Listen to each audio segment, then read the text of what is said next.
here to make friends. If I make friends, I'm happy. Right. But there's only one thing. It's $1. Fuck everybody else. I need some money. Fuck everybody else. I'll be nice. I'm nice. Yeah. I help people. Yeah. But if you don't like me, I don't give a fuck. Everybody knows that too. I love you. Don't care. Words to live by. You don't like me? Who gives a fuck? You know it's true. I know it's true. Yes, sir. I don't give a fuck.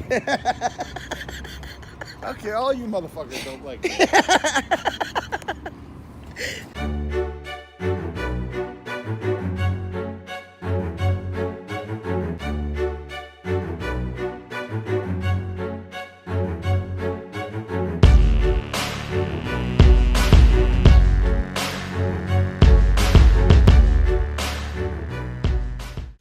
All right, guys, this is episode 42 of Outlaw Window Cleaner Radio, and we are here with Mark Tanner, Perry Tate, Tim Huber, and somewhere you'll hear the voice of Richie Blue. But he's in the workshop, top secret workshop. It's a witness relocation program. Like, the sensitivity rating on this is like AAA class, 00 negative. You can't know about it kind of stuff. So, you know, we just got the logo there. You know what I mean? So that's right. That's right. So, is everyone excited? I mean, this might as well be the big event podcast, the grand opening podcast right here. Yes, in Kansas City, Missouri. October 28th it starts, and it runs through October the 2nd, correct? And that is the day September 29th through to October 1st. October the 2nd, Mike Draper's coming in with a occupational health and safety training program. So, right. Yeah, there's something going on between the 29th and the 2nd. Nice. Yes. So, Mark, your camera's turned around the wrong way. I know you're not really good with technology, but I'm your best buddy, so I like to tell you what's going on when it's happening. You know what I mean?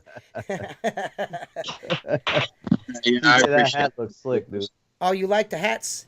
That hat looks slick as hell, dude. Here, man. It's not a hat, it's a fedora, man. Get it right. Look at that.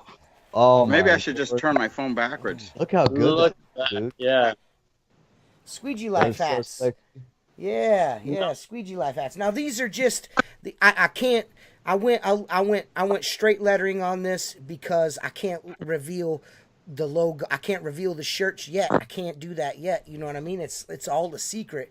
That'll be when we go and see Perry at his grand opening. You will see we're going to put up some video. We're going to record the whole thing. We're going to put together a 4 or 6 part kind of documentary of our trip and our hangout with the Reach It crew for the grand opening. So everyone, they'll get to come for the ride if they don't show up. You know what I mean? Nice. So you're going to get to see some of the cool stuff that goes on behind the scenes, and you'll get to, why not? It'll be cool from the Outlaw Window Cleaners perspective. So I don't want to reveal what the shirts are going to look like just yet. I want for everyone to wait to see what we're going to be doing. So I think it's going to be cool. We're going to be doing some pretty cool stuff. We lost Marcus. Marcus Tanner has dropped out now. He'll be back. Mark was having trouble with his internet the last time too. So that's kind of weird. Mark's still taking snapshots. He's doing all kinds of crazy stuff. Wow.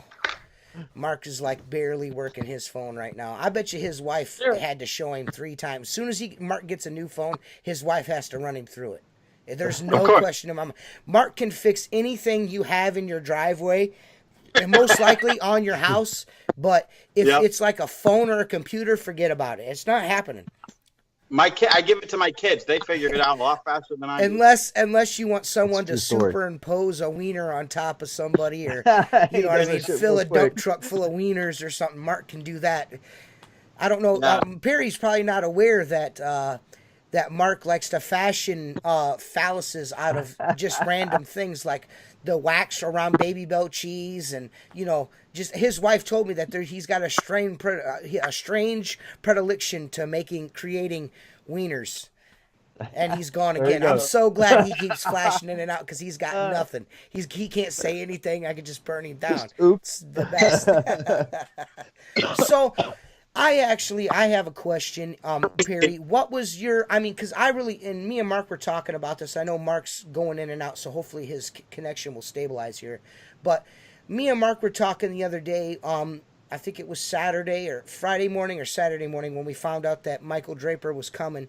I think what was the decision behind having him come? Because I think it's kick-ass that you're going to have Mike come there because there's a wide variety of things guys can come into town for now. So what was the story behind that?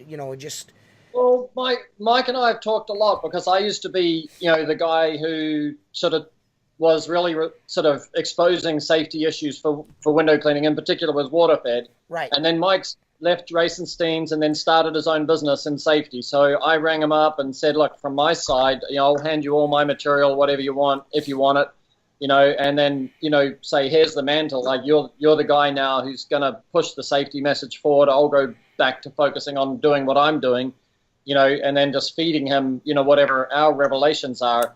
And then, so that was kind of cool. So we're good friends now. And then he rang me up and he said, hey, I've got people who have inquired from Kansas City and Missouri and all that. So, how about we run an event? And so I said, yeah, it's fine. Like, run it, the day after our sort of gig, so we're not crossing over because you can't run it in our place because our place is full of shelving, So he's going to run it at the Holiday Inn where you guys are staying, where I'm staying, where Richie's staying and all that. So he's going to run it there on October the 2nd. And I think that's pretty exciting, right?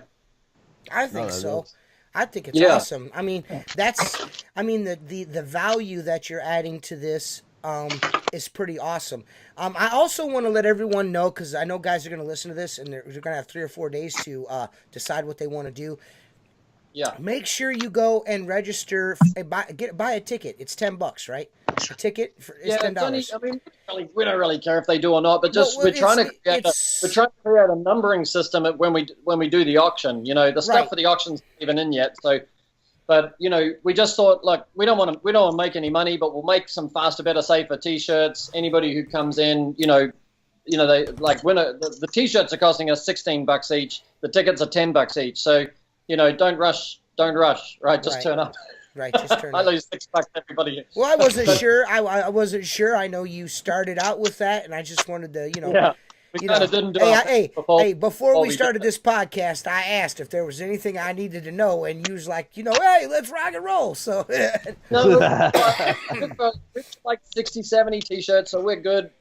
Like as long as they come in, they haven't arrived yet, but as long as they come in, we've got the T-shirts to get out. We've got the, the $10 just, gives us something back towards those.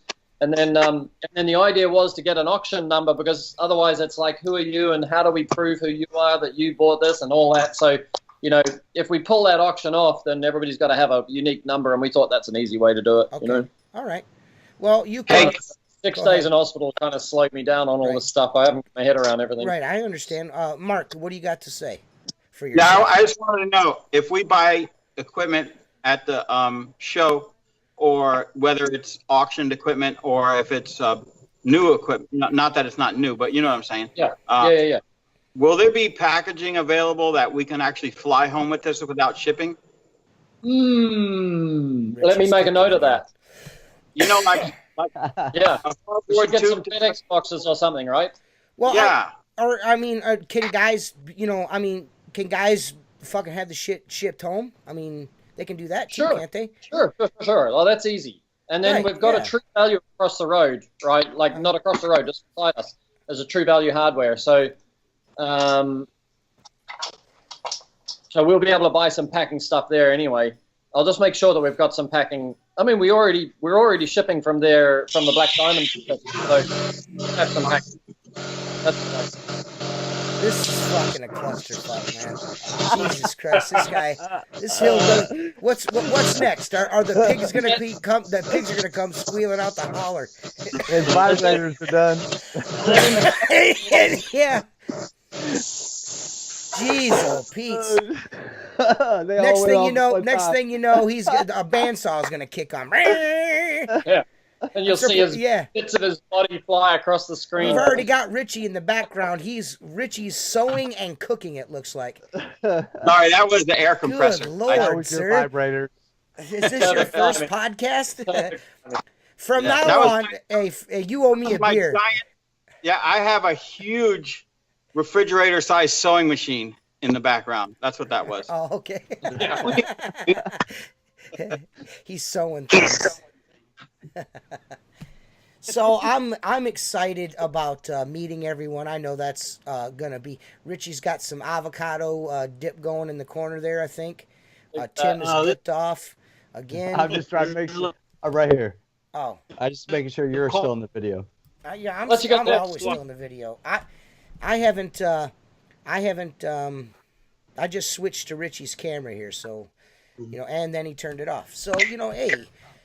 This is really coming together. This is really coming together. What a good show. Tim, don't turn your camera off anymore because Richie is flaky as fuck tonight. So,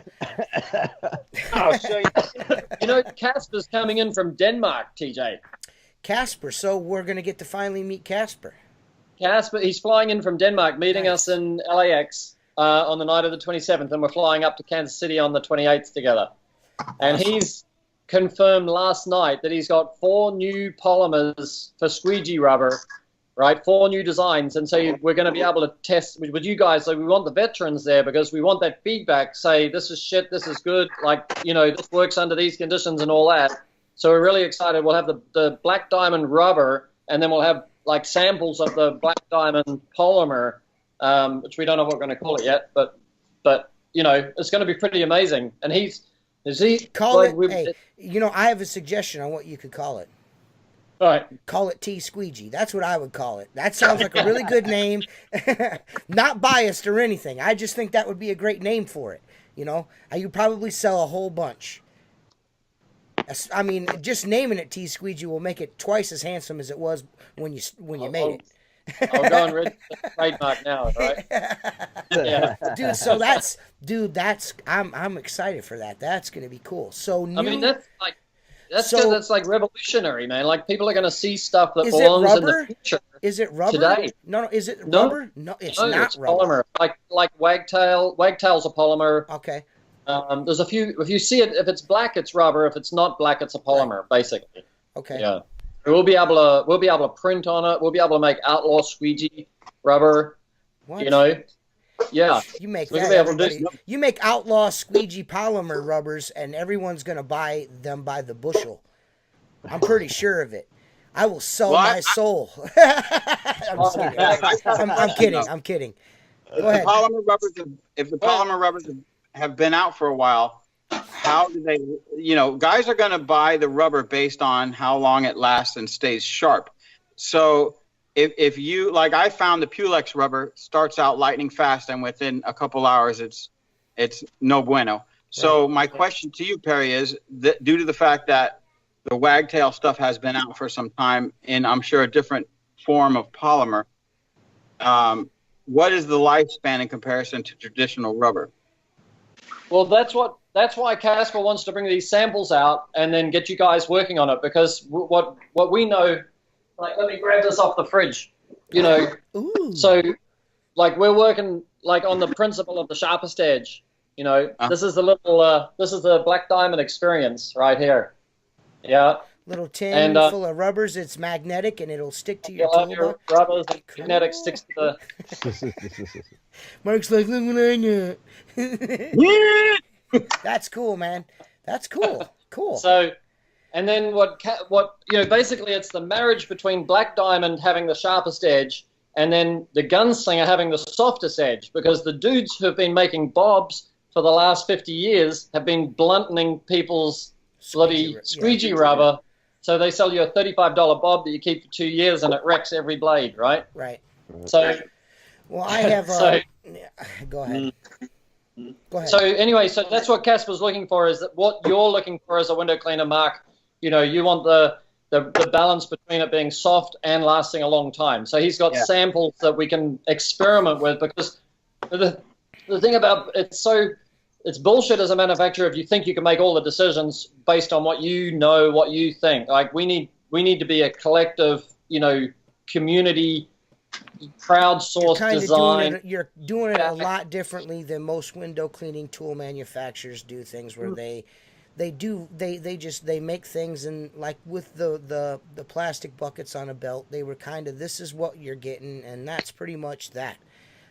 It holds a washer, it holds a squeegee, and there you go. You know what I mean? I'm not saying there's not any innovation going on or anything like that, but for the most part, it's been kind of stagnant.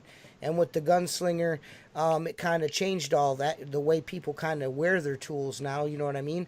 And now you're going to do it with the rubber, and I see that you've got a little tin there. You know, just like with the gunslinger experience, the packaging, the belt buckle and the handkerchief, those items were for pre-ordering customers. You were getting something for the crowdsource of developing the product. So you're like, hey, if you are into what we're doing and you like what we're talking about, here's a little something extra for your faith in us. It's not something we're going to charge you for. It's not tacked on to the price. This is just the gunslinger's $99. This stuff is for you being cool. You know what I mean? And this is the same. This is for your faith in us. Here's a gift. The same way with your black diamond tin. It's like all this. Here's this little thing for you to, you know, for having faith in us. I think that's cool, man. That's noble, and not only that, it's intelligent. It's smart. It's smart marketing. It's smart. Guys are going to get these, and they're going to want to open them up on YouTube, and they're going to want us to be like, hey, check this out. I mean, geez, some people are smart and some people aren't. You know what I mean? Hey, I think it's a smart idea. Good for you. Kick ass. I'm super excited that now I got something else to be excited about. Now there's going to be this newfangled polymer squeegee blades there. So, I mean, come on, man. I think maybe something could be done with the a plastic, maybe a plastic scraper, a little bit better plastic scraper blades. You know what I'm saying? And maybe eliminate some of these Momo mistakes on Windows. You know what I mean? You know, maybe dumb it down a little bit more for these guys. Mark, I know Mark is going to start packaging and bottling his own toilet bowl cleaner for Windows, so I know it's going to be super sweet.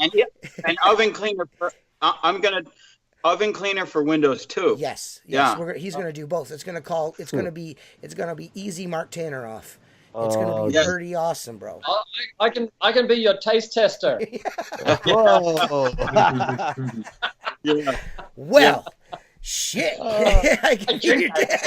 I'm the guy.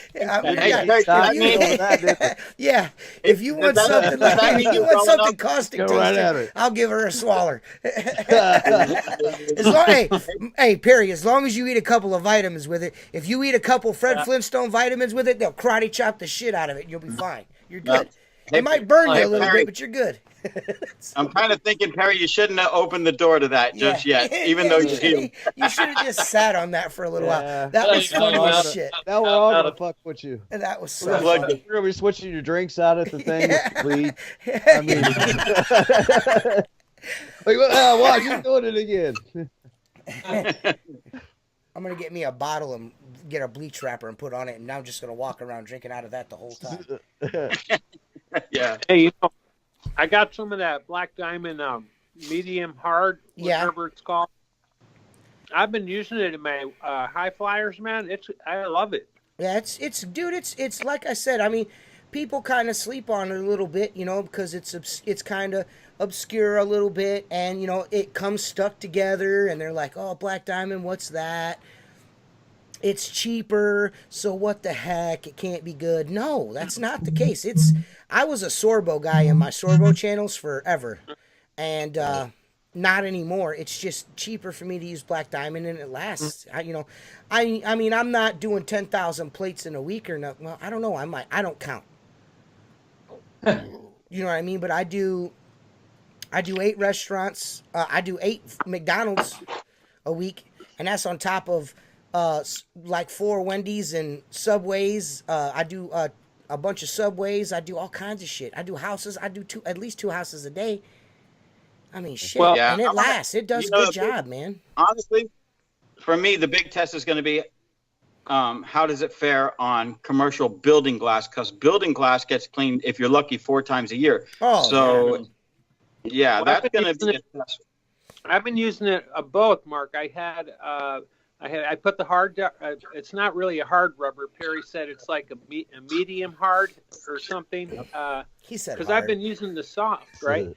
And I had it. Here's the cool thing about this medium hard. I put it in my high flyers, and I dog ear and angle cut my high flyers.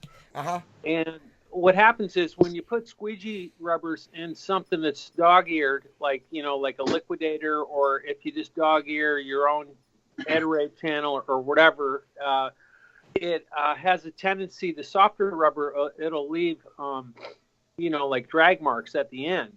Because the rubber's so soft, it's bending over. And then if you put a super hard rubber in there, then it's too much. But this medium hard, I've been using. It works really good, man. It doesn't leave any arcs or anything. And then I threw some in my my Zorbo channels for the storefront, like handwork and stuff, and it works really good too. So I'm loving it. Don't give it away already, Mark. You gotta sit on it, bro. Yeah, I know. I can't help myself. Don't give it away for free, bro. You gotta save that, bro. This is your fault, okay? No, it ain't my fault, man. You laugh. Oh, yeah. Well, he's the one that said medium hard the whole time. I'm like, man, I like extra long hard. You know what I mean? That's just me. Come on, if you're not laughing, what are we doing here? Anyways. Yeah. So I want to know. I want to know what. Since Richie's got his camera off. We could tell he's eating some kind of avocado mixture. Right.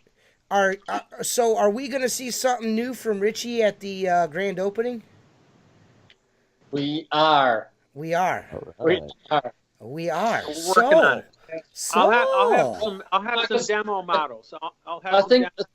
Yeah, the principle we want to do is help people understand the power of giving feedback, to the gunslinger. Like, we'll have 200 gunslingers. We'll show people what the future could look like what Richie's been working on as a way of answering what people said. Oh, I wish we could have something do this. I wish we could have something do that. And we can show people what Richie is capable of doing with that feedback, and then let's get everybody with a gunslinger in their hands so that they can be part of that. Because some people don't want to buy an iPhone until the iPhone 10 comes out. But the bottom line is, it's much better to be an iPhone 4 user and say, I wish there was an app for this. I wish there was an app for that. And, and then all of a sudden the iPhone 10's, just stunningly amazing. So we want to make sure that we're gathering that feedback, that information one last time. You've already got some really cool ideas. Richie's super, super, super smart.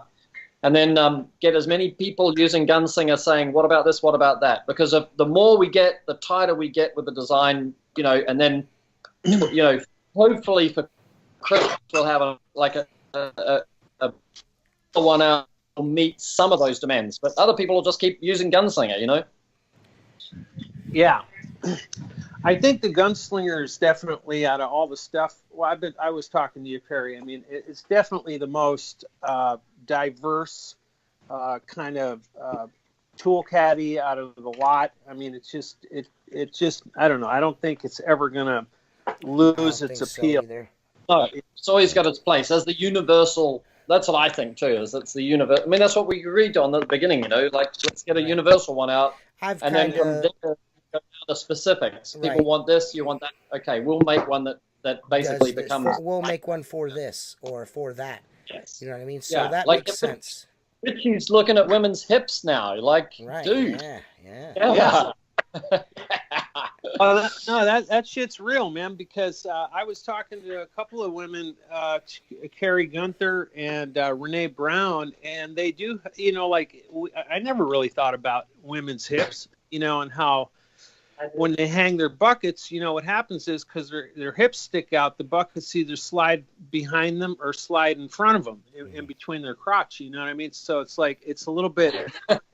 Not to me. I know it sounds weird, but it's challenging. So the way that they were explaining it to me, and so I'm working on a clip system, an adjustment that's it'll make it adjustable, and they'll be able to get it to ride on their hip that will fit their form a little bit better. And I think that, and just because he's putting that thought into, I might as well just let the cat out of the bag. I've already fucking seen it, so I'll just talk about it. I'm not going to say what it is, but it makes it, and it's pretty badass, and I can't wait for everyone to see it. I cannot wait. But anyways, it's more diverse because we're not all built the same. Mark is really, really, really, really short. And this the adjustments, that part of the podcast, folks. Holy cow! Yeah, that's his dining room table he's up against right there in that video.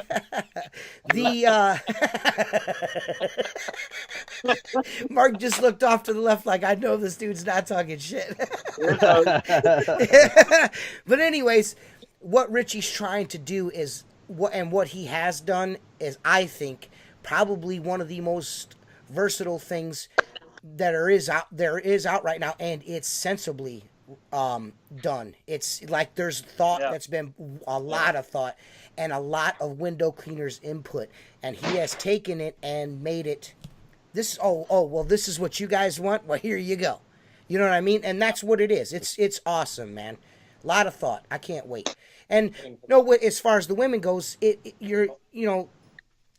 that's not thought about. You know what I mean? Being super shorter than the rest of us is not thought of a bunch. Being super duper tall is not thought about a whole. You know what I mean? It's just, here's what it is. Conform. And this is going to kind of conform to you a little bit. That's awesome. I think you're doing a good job, Richie. You're a hard ass worker, and I can tell you right now, I admire your drive. It's something to be a part of, to watch Richie on a daily basis on video chat, bullshitting with him, and just hearing about what he's doing, and be like, hey, look at this. I'm like, what are you doing? I just got home from cleaning windows, but look at this. You know what I mean? That's crazy, man. That's some drive, man. Good for you, Richie. Thanks. Well, I'd like to say that's because I have some sort of moral standard or something, or ethics. But the truth is Perry's got some dirt on me, and he's hanging it over my head. So he's making me work every night, day and night, and otherwise there's that ongoing self-esteem issue that you got. So you're doing things to get that self-esteem back up. You need because I need everybody's approval in order to feel okay about myself. So.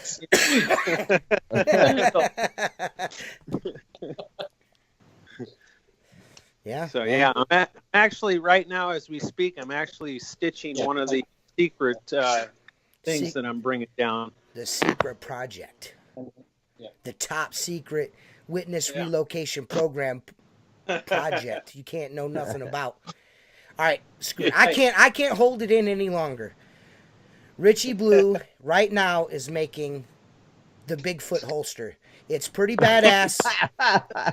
It's pretty badass. You guys are really going to like it. It's shaped like a Bigfoot's foot. And this is through lots of field research that we've gone through. I went out on an expedition. The part of the video that you haven't seen yet is I caught a Bigfoot. I got his foot. I was going to put it on the keychain, but it hits the floor of the truck when I start my truck, so it's too long. So I was like, Richie, what can we do with this? And he's like, you know what? We're gonna make a utility harness out of this. And I'm like, you know what? That sounds like the best thing to do. And it doubles as a bottle opener because Bigfoots have claws on their toes. So you can just pop it open. You know what I mean? You can pop open your beers or your can of Pepsi. And Richie likes Coke, so it pulls the pull tops off of Coke's. Diet Coke's really good. It's awesome. I think it's sweet. It doubles as a back scratcher. Yeah, they got. They got Bigfoot out there? No, they're called. What are they called? Oh man, I know what they're called. See, I'm slipping on what they're called. I know what they're called. Dude, he is seriously sewing during the podcast. Either he's sewing or someone's got a machine gun. You should see this machine I got. It's a beast, dude. So we're gonna have to carry the podcast. Perry's he's in a meeting with Harrison. Oh my God, Harrison's leaving the United States of America in the next 15 minutes. What? So So are we gonna get the privilege of the Tates in America for like a long term or what? Yeah. No, I don't think so. In the future, we might. Like, we're going to go for... So, I'm there from the 27th through to the 6th. Harrison's there from the 24th through to the 3rd. And Ollie is coming. Awesome. So, that'll be amazing. Oh, Yeah. We're talking about getting Tim Allen because Ollie loves Tim Allen, right? Yeah. No. Oh, Alan Smith. yeah. Alan Smith. Yeah. Tim and Yeah. Alan. Tim Allen. Yeah, I know. You're gonna have Tim the Put us Toolman together. Taylor there. Woo! Alan's a character, man. Alan's a great character. He's a good So time. he's going to drive up. He is driving. Awesome. Well, he's going to try. He wants a bit of help, so I'll see if I can help him with some fuel or something. Right. That Yeah, makes sense. he's a good time. He's definitely a good time. So is Mark Tanner coming to the not so big event, the festival? I've already got my plane tickets. I got my hotel. I got my rental. I'm ready to go. Sweet. You know, if I got to get something done, I put the wife on it. Within an hour, it's done. Oh yeah. Oh yeah. You said a weekend? Yep. Care of it. Mark don't do Yep, nothing. Mark sits out in that I'm not shop right there. If Mark's not fixing glass or cleaning it, he's sitting in that shop right there, or he's out at camp with his boys. You know, he don't. Mark that's don't a go good nowhere. Didn't your wife kind of encourage you to go? Like, you need to go do something? Yeah. Oh yeah, she did. She did because I haven't seen much in my life. I've been here in Florida the whole time. So, you know, I've been to Alabama to visit. Most of the trips I've been to have been to visit my brother in the Air Force, wherever he was stationed. Or when he get a promotion, we do a family thing and go out there to support him. So I've been to Texas. I've been to Alabama. I've been to Boston. I worked, obviously, on Cape Cod. But I've only been a handful of states. So when I told her about it, you know, like I said, I had to align this trip with completing that 35-day restoration. Exactly.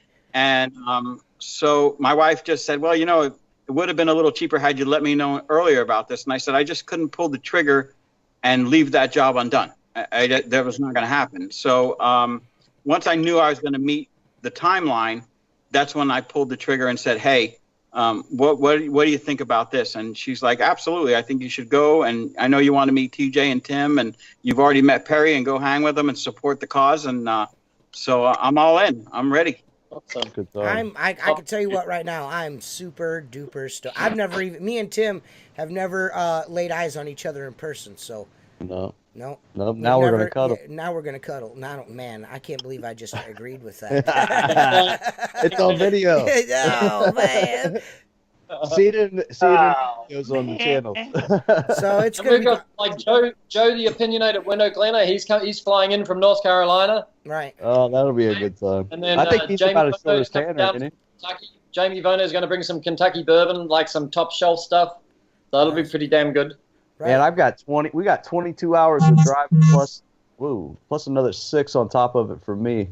I don't know how much 22 the bourbon I'm hours. getting. What? Yeah, how far is it from your house? Man, it's only gonna take us like 9 to 10 hours to get there. Okay.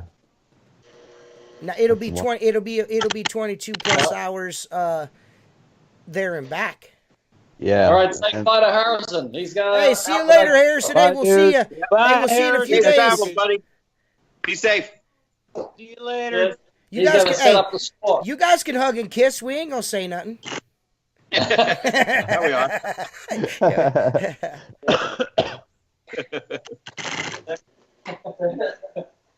All right. So he's Yeah, out. sewing machine going off every once in a while.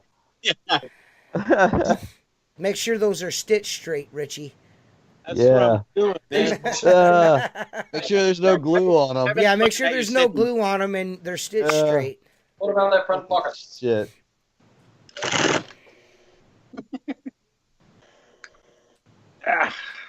So yeah, man. Yeah. Are we going to do, TJ, are we going to do, should we do some form of either, because if we do a podcast, it's nothing different than this, just in a different place. But should we be doing like, or should we plan on, or should you plan on setting up a Facebook Live from the event? That would be cool, right? I don't want to take over. I don't want to take over media responsibilities for this. I don't know what Perry's got going on. but maybe Outlaw Window Cleaner will do something. Does, you know? I've had several requests behind the scenes for us to do a podcast from and I think that might end up happening. We might do a little bit of a window cleaner roundtable. We might just set up the GoPros and set a microphone in the middle of a table and just, shoot the shit. I'm really looking at this. I know Perry, listen, I'm looking at this like I'm going to hang out with all my buddies. I'm going to hang out with my window cleaning family. This is really what it feels like to me. Like all my buddies, we're all getting together to meet each other and hang out. Not highly structured, we're not trying to say this hour you're going to do this. Like we're going to go, okay, like if you're around, like let's do this. I want to have an open mic session where people add value, say, look, I've got something to share. I got something to share. And then, there's obviously times where Richie Blue will have his time and Casper will have his time. Jamie Bono is going to talk about pure water. I'll talk about water-fed poles. We'll go over to the Holiday Inn and put the poles up against the building some point, so people can... this is what I want to know. I want to know, are there going to be new poles, the new design poles there? Are they going to make it, do you think? Yeah. I'm going to make that decision. We've got some stuff coming through customs right now, and then that should be there. But worst case, like today is a public holiday here, so tomorrow maybe I'll just international priority some stuff if we're not quite sure if it's going to get there on time. We'll know tomorrow morning. It'd be super cool to get our hands on these new poles. I would love to see... pallets on the ocean. It's half of it's meant to be there already, but it didn't get there yet. But still another few days, I would love, just... I know me and I know Mark would be awesome if I could get my hands on one and try it and see the difference between the mini I've been using for 5+ years compared to the tactical. I can't wait, so that'd be cool. This is gonna be really hands-on experience, and it's gonna be organic. It's just gonna flow. Yeah. There's no rigid structure. We're just gonna get together and it's more important that everybody gets brainstorm. Correct? We're gonna brainstorm as a community. We're going to get together and brainstorm, man. Watch out, window cleaning world. That's all I got. Every other time you get a speaker and they come in and they give you the 1 hour pitch and they try and sell you something, and then that's it. And then they get in their hot little limo and drive off again. Like Casper's there for the weekend, Richie's there for the weekend, you guys are there for the weekend. Right. Everybody's there, so we can all listen, but also meet one-on-one, ask personal questions, get direction, and then we can then collate all of that together afterwards and say, look, what was people interested in? What are the key questions? What's the key direction we want to do, Right. And you never know. An idea might be organically formed at that. There'll be a lot of... You never know. You know what I mean? The ideas are going to be flowing. I think it's gonna be awesome. I can't wait. I can't wait to. This one came from some fish guys who said to me they're always replacing their stack ladder covers. Right. So we said, well, what if we put a replacement pad on there, and then fold it so it hits into the corners or it's flat on the top or whatever. I've got a couple of those are going to be there to give away. So there's always an idea somewhere in somebody's head. Right. So what that is, that one side leans up against the house there, and then the other side you've got your abrasive pad in case you need it. Right? No. This will just be like, instead of it wearing down, they can just replace the pad. Right? So they can put that on there or fucking that on there. I don't know. Whatever. But it'll look. I got something, Perry.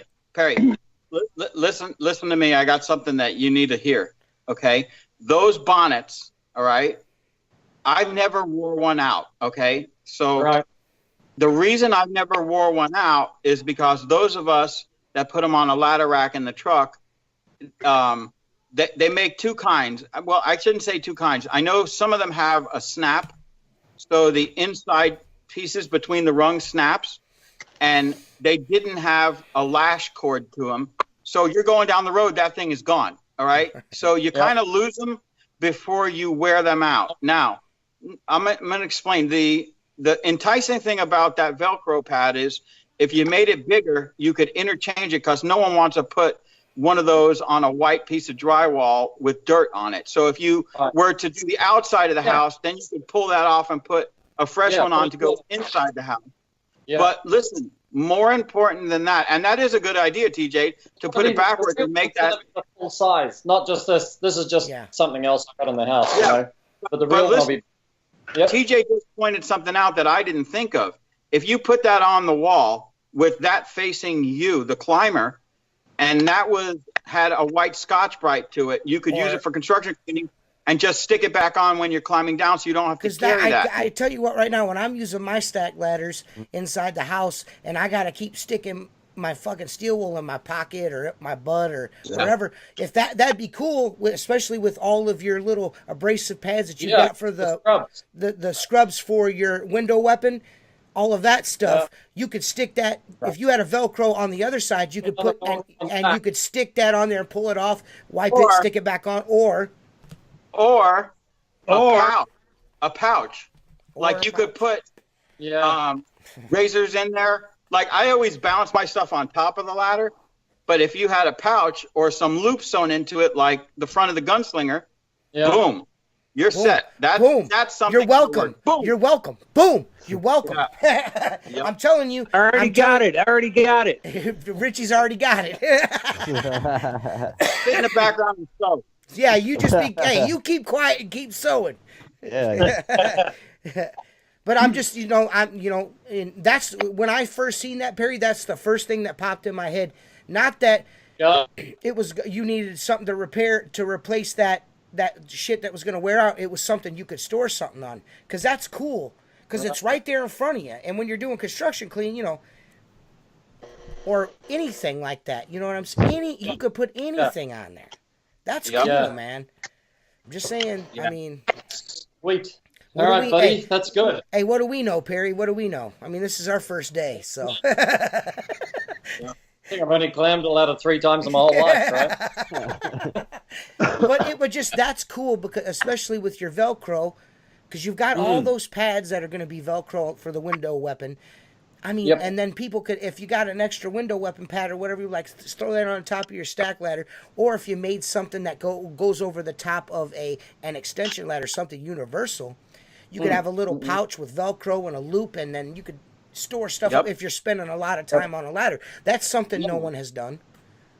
Yes, and not only that, let me get back to one. I'm going to back up one few steps. Right? It's important that bonnet, never mind the Velcro in the pouch, that's absolutely brilliant, has a very well sewn in lash cord, because when you're climbing 6 hours a day, okay, and you throw that in the back of your truck, you don't always remember to take it off. And if it flies off down the road, it's gone. You got to buy another one. But my point is, you want it to be able to attach to the second rung on the ladder, or the closest rung to where the bonnet stops. And so that's yes. Yep. That's important. Okay. Understood. All right. Now, listen. You need to go off the video, out of your Dr. Evil chair, and start working on that design immediately. Bye. All you gotta do is call Richie and tell Richie to get on it. He's already on the sewing machine. Right. He ain't got shit to do. He ain't doing nothing. He's pretending like he's working back there. I guarantee you right now, Richie's got a bowl of avocado dip in front of him and a bag of chips. And every time he goes to eat one, he presses the pedal on the sewing machine to cover up the sound of him eating chips.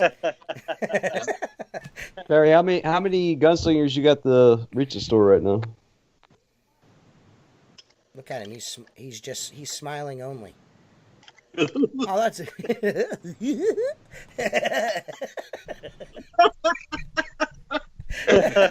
Oh, Perry. Where did you go, Perry? Well, Perry. Actually, that's a cardboard Perry. That's not the real Perry. Will the Perry? Will the real Perry tape please stand up? And he's gone.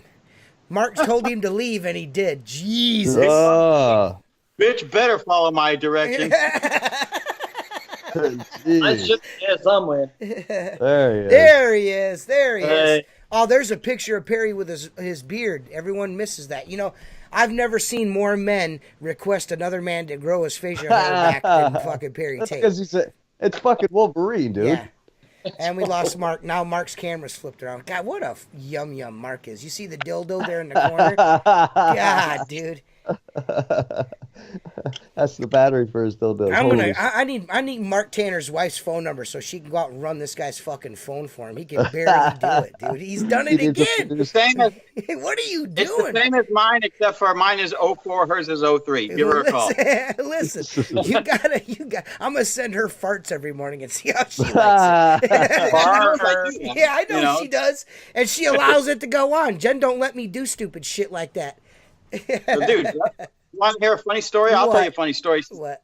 When I met my wife 24 years ago, we were dating. A good friend of mine, we went out together, and my buddy's wife goes, how do you handle, certain things? And my wife is like, what? Kate says, what? He goes, well, Mark seems to think it's hilarious to fart all the time. And she goes, we've been dating for over a month. I've never heard him fart or anything like that. And I just I guess I got red, and I was like, well, I do think it's funny. And she's like, well, it's a natural body function. And I go, you probably regret ever saying that because the floodgates open. That's great. Yeah. So, Tim, do you, you always just sit and laugh. You got anything you want to say? I mean, you had a bunch of shit to say before the podcast started, and then it starts and you don't say nothing. What happened to your, let me speak to the manager glasses. Put them back on. Here I am. My eyeglasses? Yeah, put your glasses back on, Tim. Dude. Put your glasses back on, Tim. Put them on, Tim. I want you guys to tell me that Tim doesn't look like he's got those glasses that the women with the real butch hair that's all done up with spray paint. Oh, bro. He's like, let me speak to your manager. You're going to regret saying that. You know that, right? Why? Got 10 years when your eyes are going bad. My eyes are beautiful. I have blue eyes. I have dark blue eyes, and they are 20/20s. They're actually it's 10/20. I'm sharper than a bear claw and slicker than goose shit, buddy. You got me fucked up. I hit 40 and my eyes started to go bad. Really? I used to have, I had great vision, man. Well, those glasses, you could have made a better choice. That's all I'm saying. Man, those are Ray-Bans, brother. Man, whatever, man. Those are your wife's glasses. At least the sisters. Dude, Tim is so pissed off right now. He's like, dude, no, they're not. You hear that? That was that. I don't like people fucking a tone in his voice. I don't like you. No. I'm fucking tired. They do not look like that. I'm fucking tired. So you can pick on Mark for being short and wearing jorts, but if we say something about your glasses, you get all fucking offended, like a typical liberal. Not a liberal. Yeah, I know. I've been getting notifications on that damn post for like the last 3 days. Good Lord, sir. He just keeps going and going and going. Yeah, it's funny as shit. You can't do that to yourself, sir. It's so funny. It's so funny. So there's another guy coming that I'm actually looking forward to meeting, and that's Jason Lehman. He's coming. That's cool as shit. Yeah, Jason's coming down. Jason's coming down. Seth Byers, the sexiest man in window cleaning, is coming. Another podcast. Yes, he's flying in. He was one of the first to book a ticket before any of us had a room or anything. Seth Byers had a room and a plane ticket. Wow. Yeah. And then, Jason, the guy from PH7 is coming in. Yeah, the pure water system guy. Nice. Caleb Thompson. He's coming in. Nice. That'd be pretty cool. He knows Jason Snyder, my childhood friend, is coming. He'll be there. I think he's actually asked you for a room, hasn't he?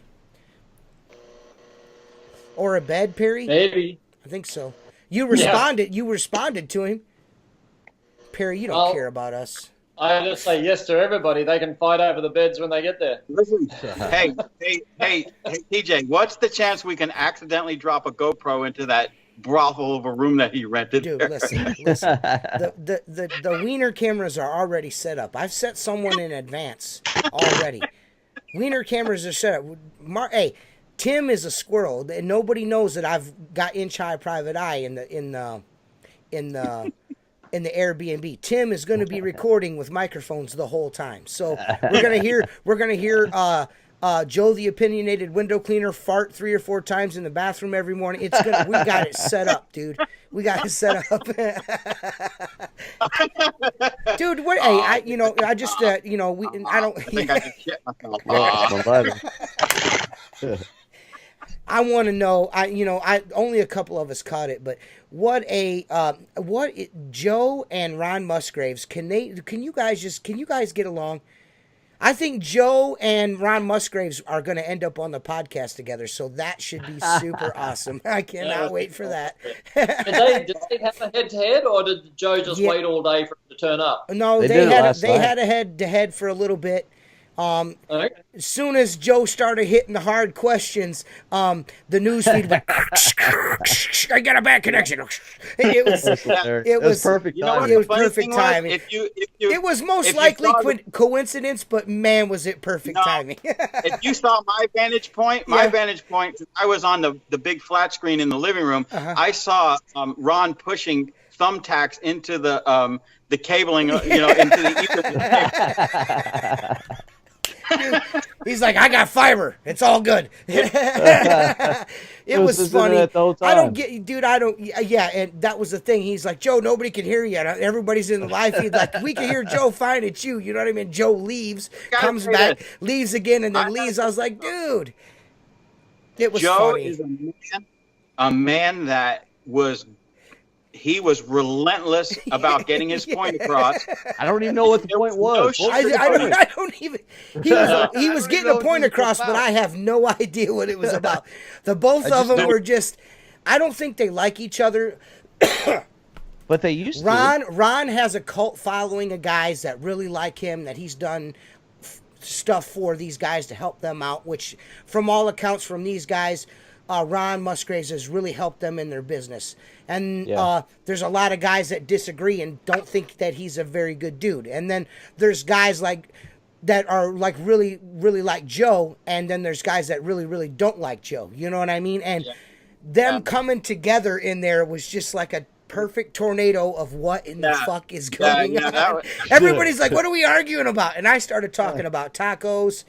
I think I shared www.outlawwindowcleaner.com in there like 40 times. The podcast link was put in there like 40 times because none of it made any sense. And Joe's trying to talk to him, and then Ron is talking about something completely different. They were just like, yeah, let's get together in a live feed and talk about two separate things. I'm going to do Ron and you do Joe, and then we'll just see what happens. You know what I mean? It was hilarious, at one point, man.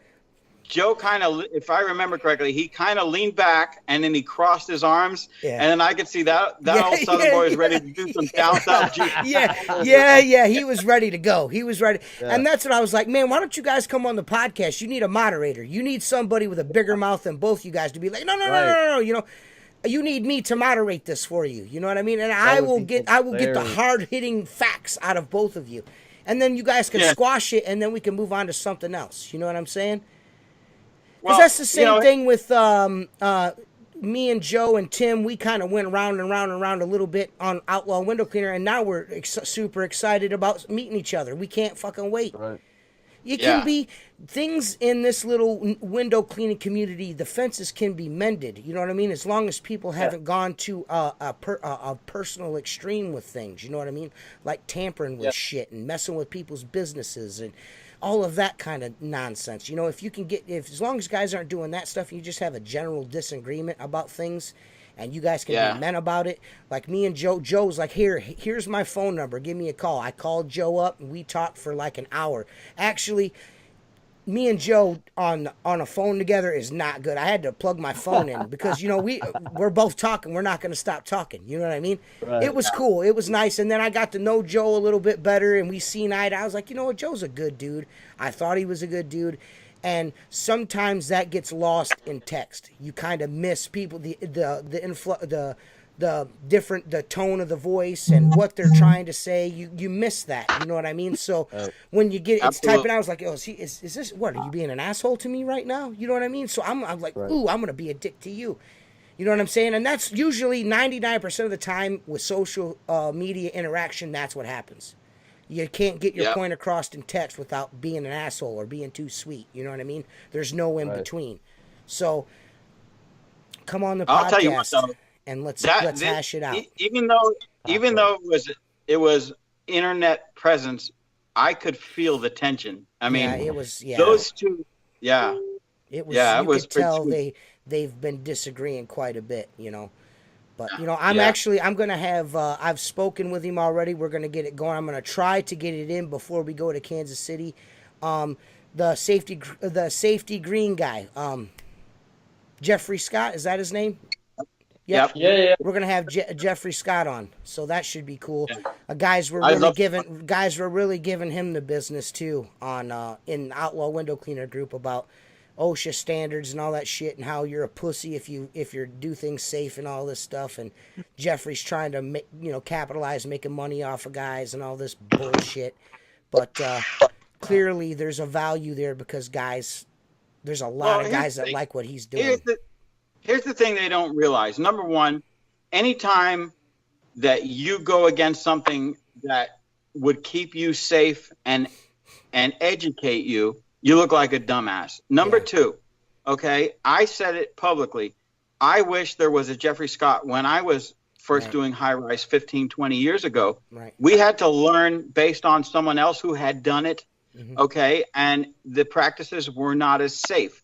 And look, whether you agree with or disagree with the OSHA standards, if you follow them, you will go home at the end of the day. Right. Okay. I've seen guys cut corners. I know a guy, I told you this, TJ, who's in a wheelchair. He's a quadriplegic. He drinks his dinner through a straw. And the only fortunate thing for him was when he fell, he was at a hospital and they saw him go down. Okay. Because he probably wouldn't have lived. Now, what kind of life do you get out of an electric wheelchair with a joystick and a straw in your mouth for your dinner? Right. That might not be life to a lot of us. Right.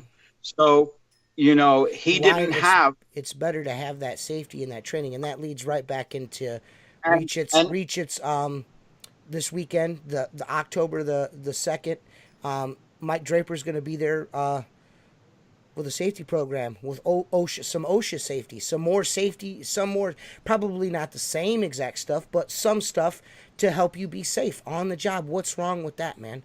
What's wrong with being safe? There's nothing wrong with being safe, man. You know what? And you know what?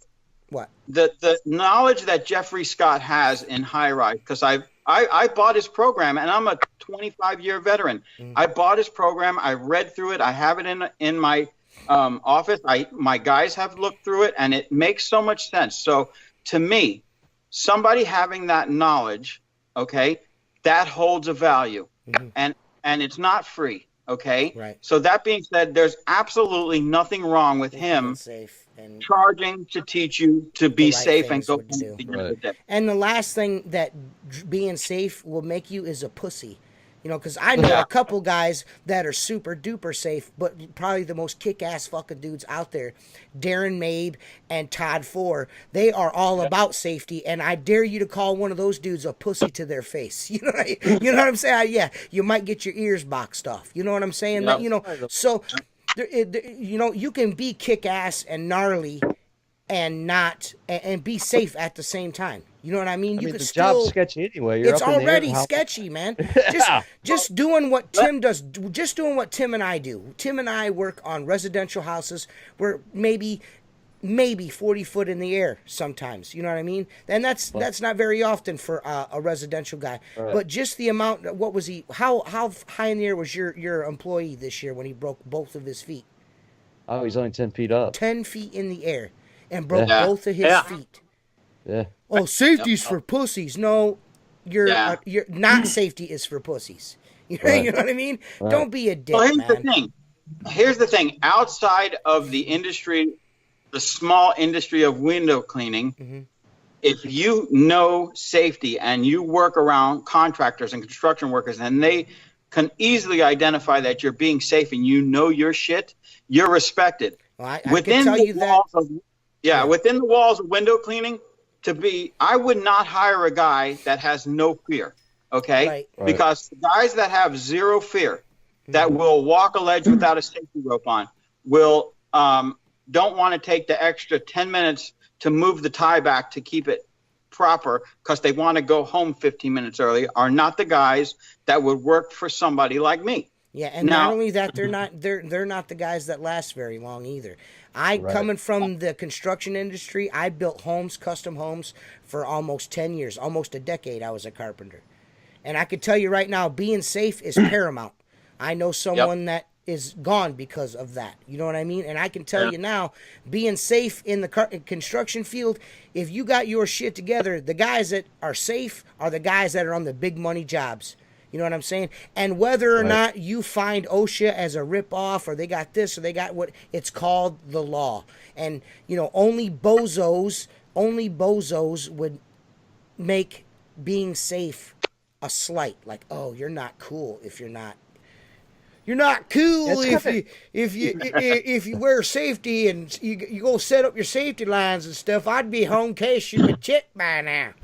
Get out of here, Mark, bro. What so ridiculous. was that guy's name, Mark? That you said wrote that book that you were just reading, that pamphlet on the safety. Jeffrey Scott. Jeffrey Scott. Oh yeah, that's right. He was the guy I was talking to. I remember when he was writing that. We were talking about ladder safety. And I said, look, man, you're spending a lot of print on this ladder safety stuff.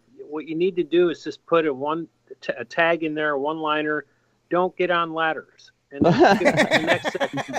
You know what I mean? Yeah, right. Yeah. But I mean, that just adds to the fact, you know, just like I was trying to say is it doesn't matter if you're a storefront guy or a residential guy or a high-rise guy. Being safe, there's nothing wrong with being safe because you never know.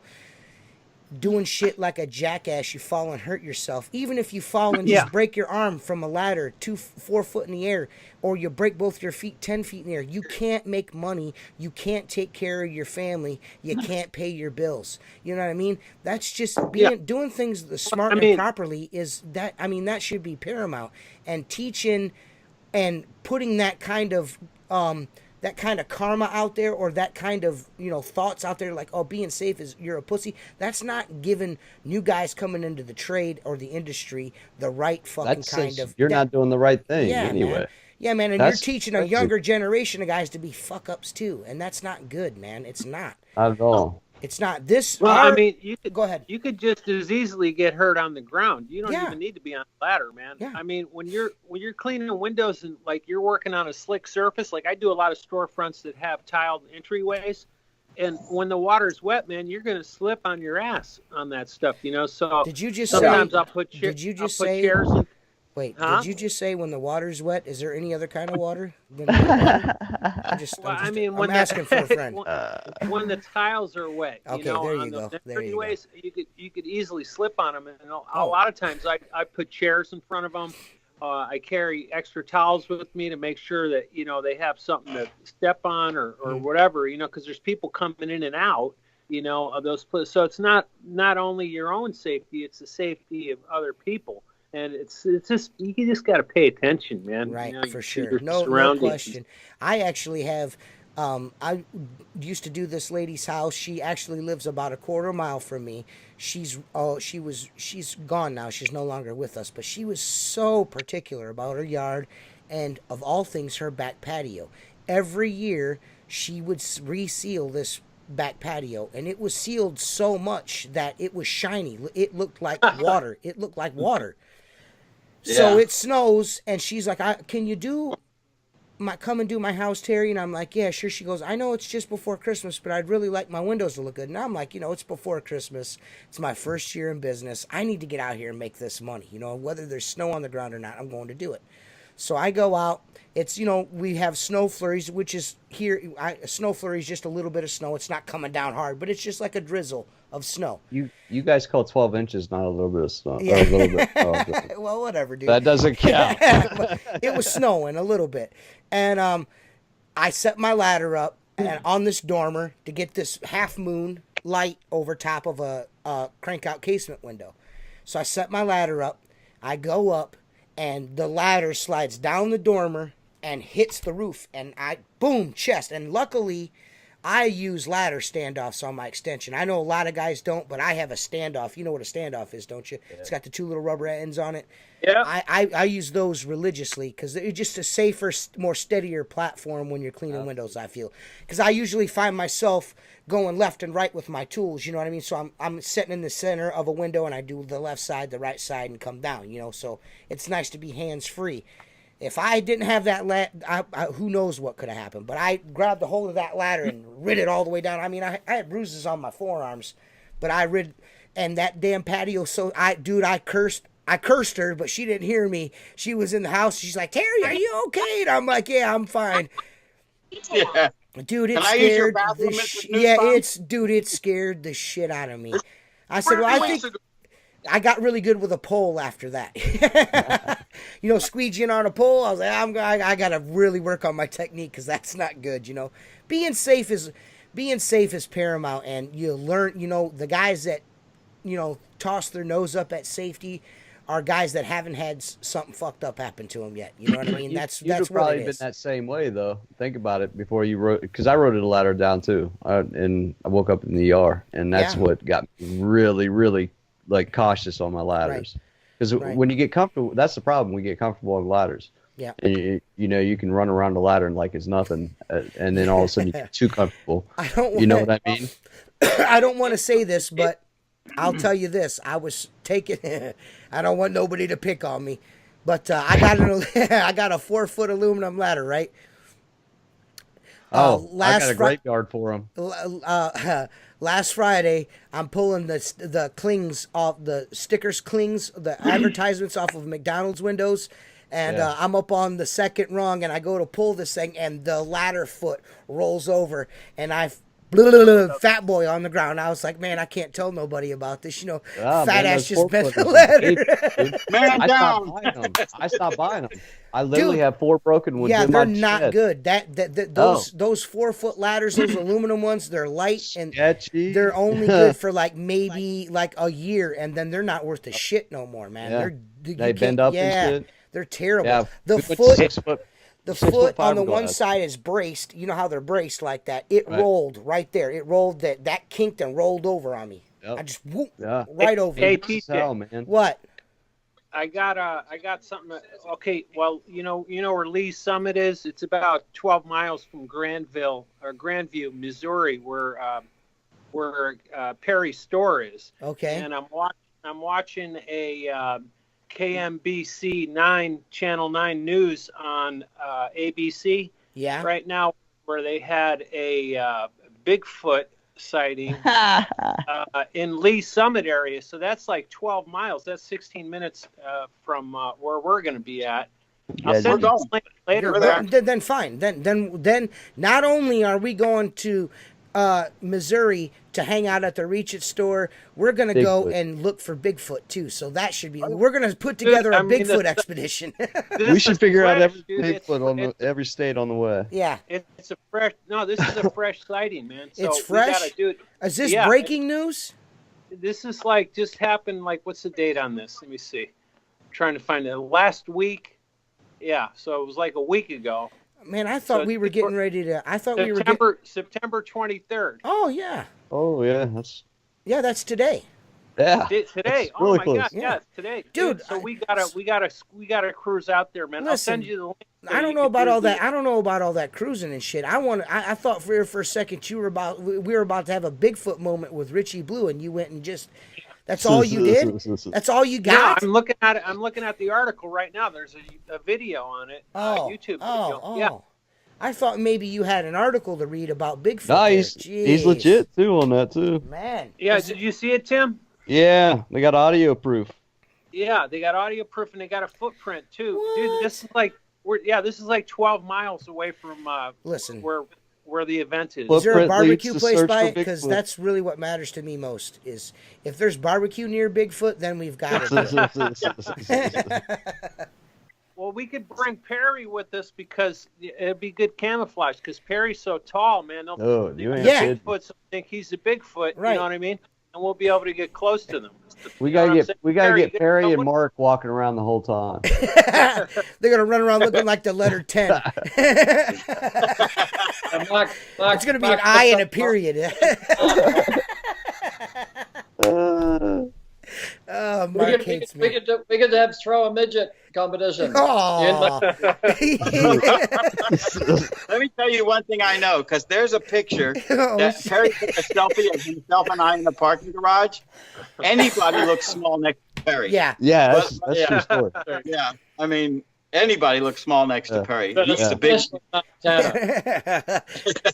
The only thing about Mark's built like one of those, like a bridge troll. The dude's got fucking arms the size of my fucking quads. Look at the size of Mark's got the biggest fucking arm. I got these 26-inch pythons, brother. Yeah, brother. Yeah, brother. These 26-inch pythons, we're gonna run wild on you. Hey, I'm almost wondering if that Bigfoot actually flew in for the event. Yeah. Now that Dude, don't fuck with me like that, because that could be true. Maybe he's coming to see T Squeegee. He's like, you know what? Hey, I gotta go to Kansas. I gotta go to the Reach at Grand Opening, show off these big ass feetses, and meet T Squeegee. Yeah. Maybe I made. See this hat right here. This hat right here is just for Bigfoot. You see, it's Hunter's orange, so we can see that son of a bitch. You know what I mean? somebody's finally got to get him on camera. We got to find us a costume store so we can get Perry to dress up as Bigfoot. That'd be fucking great. Are you kidding me? Perry would have to walk around. Yeah, Perry would have to go around on his knees. He's so big. That'd be fucking great, though. Hey, Mark, it's not as funny as a short joke, just so you know. Oh, that's good. I'm cool with that. I'm cool with that. So, Perry, is there anything that you would like to add here? Is there anything that you need to talk about that we haven't already? Is there anything that pilgrimage? I'm still passionate about the safety topic, like because I was a water-fed window cleaner and I got injured as a water-fed window cleaner, and then basically I stopped. I had pain in my back, pain in my shoulder, pain here, pain there, and I think that what people the consequence, they sometimes forget about repetitive motion injury. That you get a rotator cuff injury or a carpal tunnel injury and you can't clean windows. That's the end of your career. No different than falling off a ladder and ending up in a wheelchair. Well, it's a different quality of life, but You know what I mean? It stops you from cleaning windows. So, we've spent a lot of time putting little pieces together that make it safer, the prisms and grip and, power and control and, stuff like that. And shock stop now with the, Kevlar handle and stuff like that. There's there's risks everywhere, and everybody should avoid those risks. Right, makes sense. Hey Perry, I got a question for you, Perry. Is it possible to do a test with that shock stop and see how much current it will transfer? You know what I'm saying? The problem we had with it, we went to the university and said we want you to do this test, and they said, we already know the answer, so how do we give it to our students to do this test when we already know the answer? You only got to go to your chemical bloody rules, and Kevlar doesn't conduct electricity. It doesn't matter how much you throw it, it won't conduct it. It just doesn't conduct electricity. So now we're going to try and put a test together to say, well, what if we had carbon fiber and the shock stop was on it, and then you touched power, where does that electricity go? Like the actual...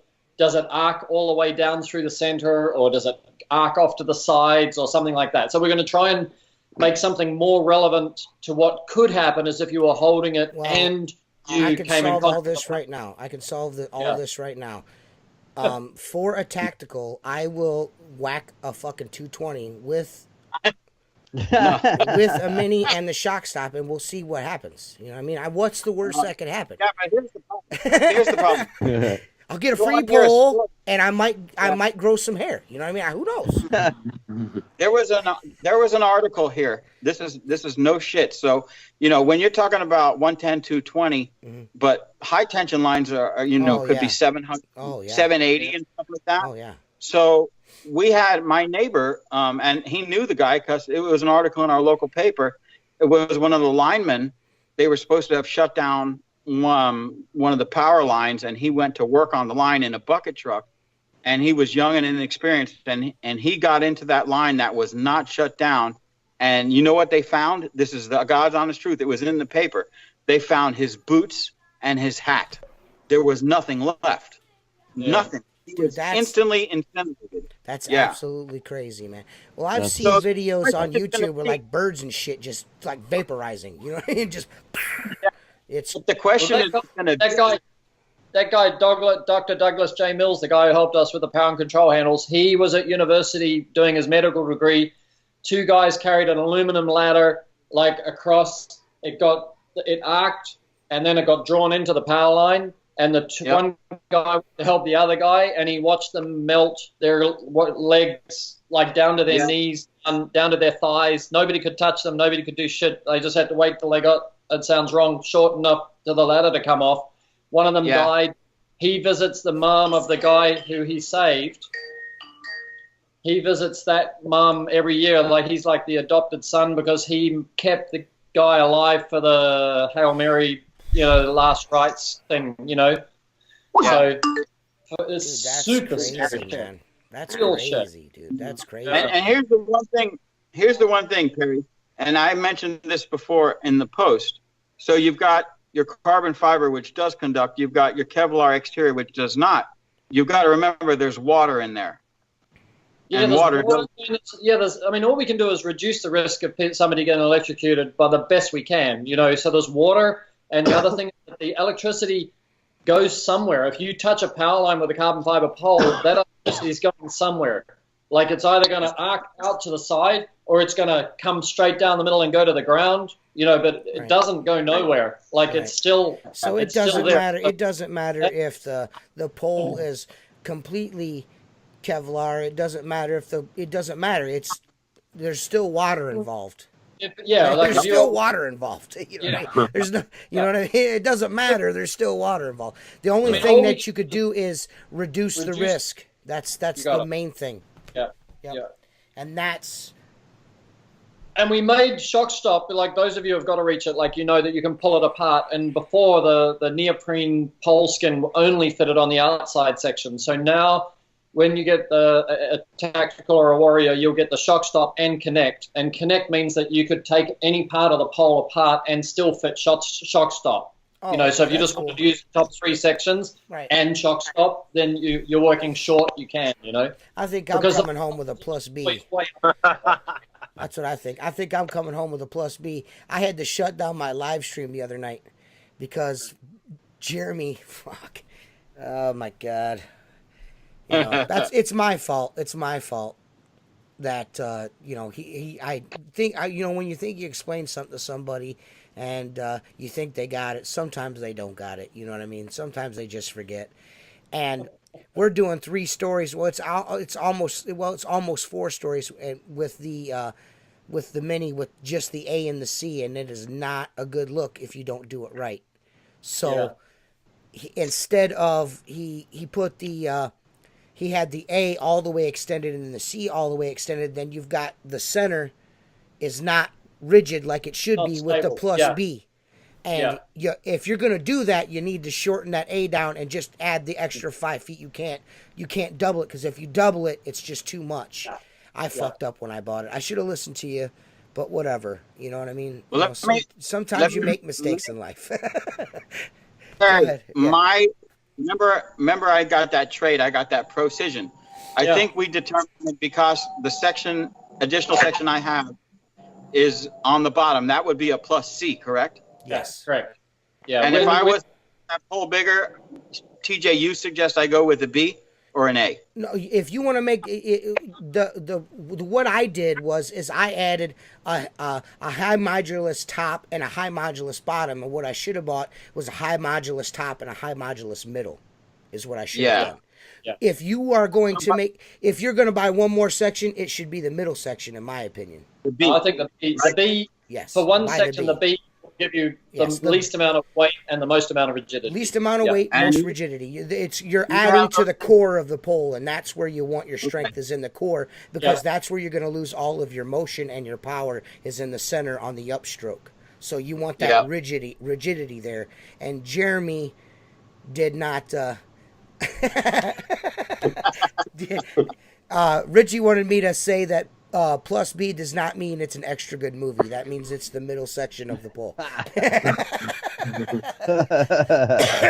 In case anyone was wondering, that's what that means. But yes, if you want to make your pole longer, my suggestion would be to add the B first. If you've already got the C, you want to add the B. Yep. That's the way to do it. Especially a pro system. But if you're going to do it now, before you if you haven't bought us any add-on sections yet, I would suggest A and B. That's what I would suggest. Now there's the shock stop, so C is kind of a thing of the past. So yeah, shock stop. Question. Go ahead. One more question. How big is the precision with A, B, and C totaled out? with overlap, with enough overlap where you can use it? Yeah, 33 and 40 is 72. Wow. And then with chocolate. This is just a question. I'm just putting this out here, and I could be completely off base with this, but would you be able to put your shock stop on the end of a C? No. No. Okay. Oh, yes. So it should. Yes. It should, shouldn't it? I mean, yes. Right or no? Yes. Yes or no? Yes. Yeah, that's what yes. Because it's the same diameter as the. Yeah. Okay, I was just checking. Number 8. It's a number 8, so it should go on the end of it. Yeah. So you could get the shock stop too and get an extra 5 foot. You know what I mean? And we know you need that. The funny thing. We know you need that shortstop records. This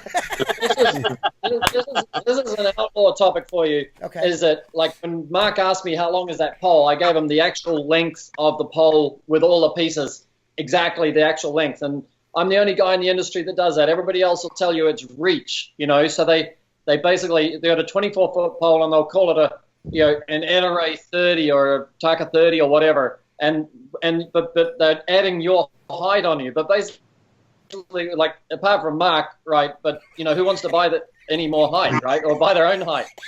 Here we go. Yeah. Well, that's like the same way. Somebody sells you a 30-foot pole, and 6 feet of that is your own height. Yes. And they're selling you yourself, right? Go, dude, I already own myself, right? Right. Look, I don't care who you are. You don't want to be holding any pole over your head. Right. None. Right. No. Yeah. No. Yeah. You want it in your wheelhouse. You want it in your core. If it's not in your core, you're fucking up. Your stroke and everything should be inside your core. If you're outside your core, you're going to hurt your shoulder. I don't care how strong and tough you are or how cool you think you are. You're going to tear your shoulders up. I used to use a 42 foot tall fiberglass aquaglass pole, and I used to hold it over my head like this. Yeah. And I tell you what, my arms, I can't even lay on my side anymore. I have to lay on my shoulders, on my back. If I don't, my hands go numb, both hands, because my shoulders are so jacked up from doing that stupid ass shit. I used to take that fiberglass pole one-handed over my head for 12 packs of beer. I'd be like, I bet you 12-pack I could wash all 4 of these windows with one arm, brother. And I did it. But that was back when I was a drunkard retard, so I was younger then too. I was like 10 years younger, so I was piss and vinegar, boy. You know what I mean? That's the point. I mean, that's when we do the damage. Like that's why I'm sort of pretty much still talking it up about that that repetitive motion injury. It doesn't affect you when you're young, but it sure as hell takes away what's going to happen when you're old. Like you want to go and travel the world and fucking sleep well and all that shit. That's not going to happen if you don't look after you like when you're young. And that was kind of like when we and the reason why we were talking about this guy on the Outlaw Window Cleaner group saying these things about safety. That's why I was like, dude, you're showing new dudes the wrong way, and they're like, oh, whatever. Like, listen, dude. When I was young, an old dude showed me shit, and he tried to tell me, man, this is the way you do it. You're going to hurt yourself. And I'm like, nah, man, I'm stronger than you. You ain't shit. You know what I mean? And now I'm like, dude, oh, God. You pay for it and it's good to make being safe and doing shit the right way look cool. You could, you know what I mean? It's, you could be a cool, like Todd Ford. He's out there with his helmet. Yeah. He's got all the proper safety gear on, and he's out there kicking ass, and he's still cool as the other side of the pillow. You know what I mean? You don't have to wear skull neck glasses and flip your hat bill up like that to be cool. That's not cool. Just, you know what I mean? Come on, bro. Don't spread good knowledge and be a productive member of the community, or just shut up. Right? Yeah. Just shut up. Jesus. Yeah. You're not adding any value. You know what I mean? Don't start a YouTube channel unless you actually clean windows. You know what I mean? Yeah. Don't add window cleaner on the end of your name if you're not a window cleaner. You know what I mean? I got a question. Go ahead. Tim, I know you have your channel, and TJ, you obviously have a channel, and Perry, you probably have a Facebook, a YouTube channel. I don't know. I personally don't have a channel, but since you guys are veterans of YouTube, at what point in your career of window cleaning are you suddenly authorized to test and report on new tools? Because I don't want to sound like I'm some old man or more experienced, but I've watched some videos lately of guys that I could tell just by the way they present themselves and the way they hold the equipment in their hands, they don't have enough experience, in my opinion, to be teaching anybody anything. And now, is it an ego thing? Is it a I know everything? Is it an arrogance thing that causes somebody to suddenly become a so-called tester of equipment? Can you answer that? I would say, I mean, I've kind of gotten away from it, to tell you the truth, just because I quit doing it because all the blood scrubs are doing it. Yeah, you get. I mean, we're vets. I mean, we've been doing this well over. I mean, TJ's well over a decade. He's 14, 15 years. I'm over a couple decades, almost 3 decades. I mean, yeah. They don't. The new guys are the Lukes and the. And that doesn't make us. That doesn't make us any better than them. But it doesn't. But what it does is we've been around and we used a long evolution of tools. And there's guys that like Mark and other guys that have been doing it longer than we have that would see the evolution of squeegee and water-fed pole. And that, in my opinion, holds weight. When your first 2 or 3 tools are like a liquidator and a samurai boab, I'm not trying to hear what the fuck you got to say, brother. I'm not trying to be mean or anything like that. Or you could replace samurai boab with gunslinger. You know what I mean? It doesn't matter. What I'm saying, if those are your first 2 tools that you've got in your kit ever, then I'm not trying to hear what you got to say because you don't really know. You don't. I know. I know the Kevin the window cleaner is not out there to worry about a window cleaning channel. He's trying to build this up because he's got something. He's trying to prove that you can have an income in your retirement, a residual income off YouTube. Well, that's the way that it started. Am I correct? Right. That's the way it started. That's how it started. It's a side hustle, as a side hustle. And for some of us, this is squeegee life, not side hustle. Some of us live and die to the squeegee. So now his only way he gets views and he can build is to go after Outlaw and us. That's when he gets his views. So I assume this gunslinger things is and I'm gonna tell you now, Kevin, it's not gonna work because we're not gonna come after you with whatever you say about this gunslinger because there's a shit ton of guys out there with gunslingers that use these things on a daily basis that know the truth. The proof is in the pudding, brother. There's no backstepping it now. There's no backstep. Yeah, I mean, it's not fake news, man. There's 1,000 units out there for guys guys are using them. You know what I'm saying? It's too late. He's gonna look like a fool. Yep. He's gonna look like a fool if he goes and tries to trash this thing like he's already talking in his comments. Listen, if you wanna watch a guy learn you wanna see a guy and get taught how to clean a piece of glass, watch Christopher Dauber's channel. He'll show you how to clean a piece of glass. Yeah, that's right. If you want to watch somebody show you want to learn how to clean a piece of glass, watch Christopher Dauber's channel. Yeah. Watch Tim Huber clean some glass. Watch me clean some glass. You know what I'm saying? You want to learn that more? Go watch Bob Hatt's channel. There you go. Yeah. You want to watch a guy use a liquidator or a flick. Go get a hold of Bob Hatt. Poles and blades. That's the guy you want to watch. You know what I'm saying? Right. You want to see a guy use a wagtail, hit up Marcus Bay or Richie Blue at one of their YouTube channels. Don't go to these yums that are just like they're working on the same piece of glass every single time. And I'm not trying to be an asshole. I'm just saying you got to go to someone with some experience. And I'm not, some guys are like, oh, I've been doing this for like a year, man, and I'm already caught up to you. Well, that's what you think, but I watch you clean windows, and you ain't caught up with me, homie. You ain't. Go get in front of a few more windows. Yeah. The thing, too, is my children who are more into the videos and gaming and all that stuff tell me about these people that actually make a living playing games online. It was news to me. But this is just a comment. If anybody out there actually believes you're going to be able to retire from window cleaning and live off of income from YouTube because other window cleaners are watching you, you're wrong. In this small industry, And one more comment. I'm new to the Kevin thing because you kind of pointed it out to me in several podcasts, and I'm kind of wondering, has anyone in this podcast seen Kevin the window cleaner and Captain Kangaroo in the same room at the same time? Listen, I'm gonna drop a little knowledge on everyone today. After I saw Kevin's video, the very first thing that I did is I went to windowcleaningresource.com and I bought an overpriced Samurai Boab. And I'll have you know, it was $8 more than anywhere else I could have bought it. But I bought it from them. I bought it from them as a science experiment to see how long it will take to get to me, who's sending it to me, and then I'm going to take it out and I'm going to try it out and I'm going to show you guys, legit. I'm going to take it out of the box, strap it around my belt, no modifications, just like I did my gunslinger, and I'll show you I'll show you. I want to bet. Yep, I will show you how it works straight out the box. And then when I'm done, I'm going to send it to Tim, and he's going to show it to you guys straight out the box. Let's just make this fair. You know what I'm saying? He bought one. He bought a gunslinger, so I bought a Samurai. I told him I would, so I did it. I think that's a brilliant idea, TJ. But I also believe that if, in the event that the little thing he's doing comes back positive. Okay, which it very well should, unless it's again fake news. Yeah, but CNN. If you do that, here's the only thing.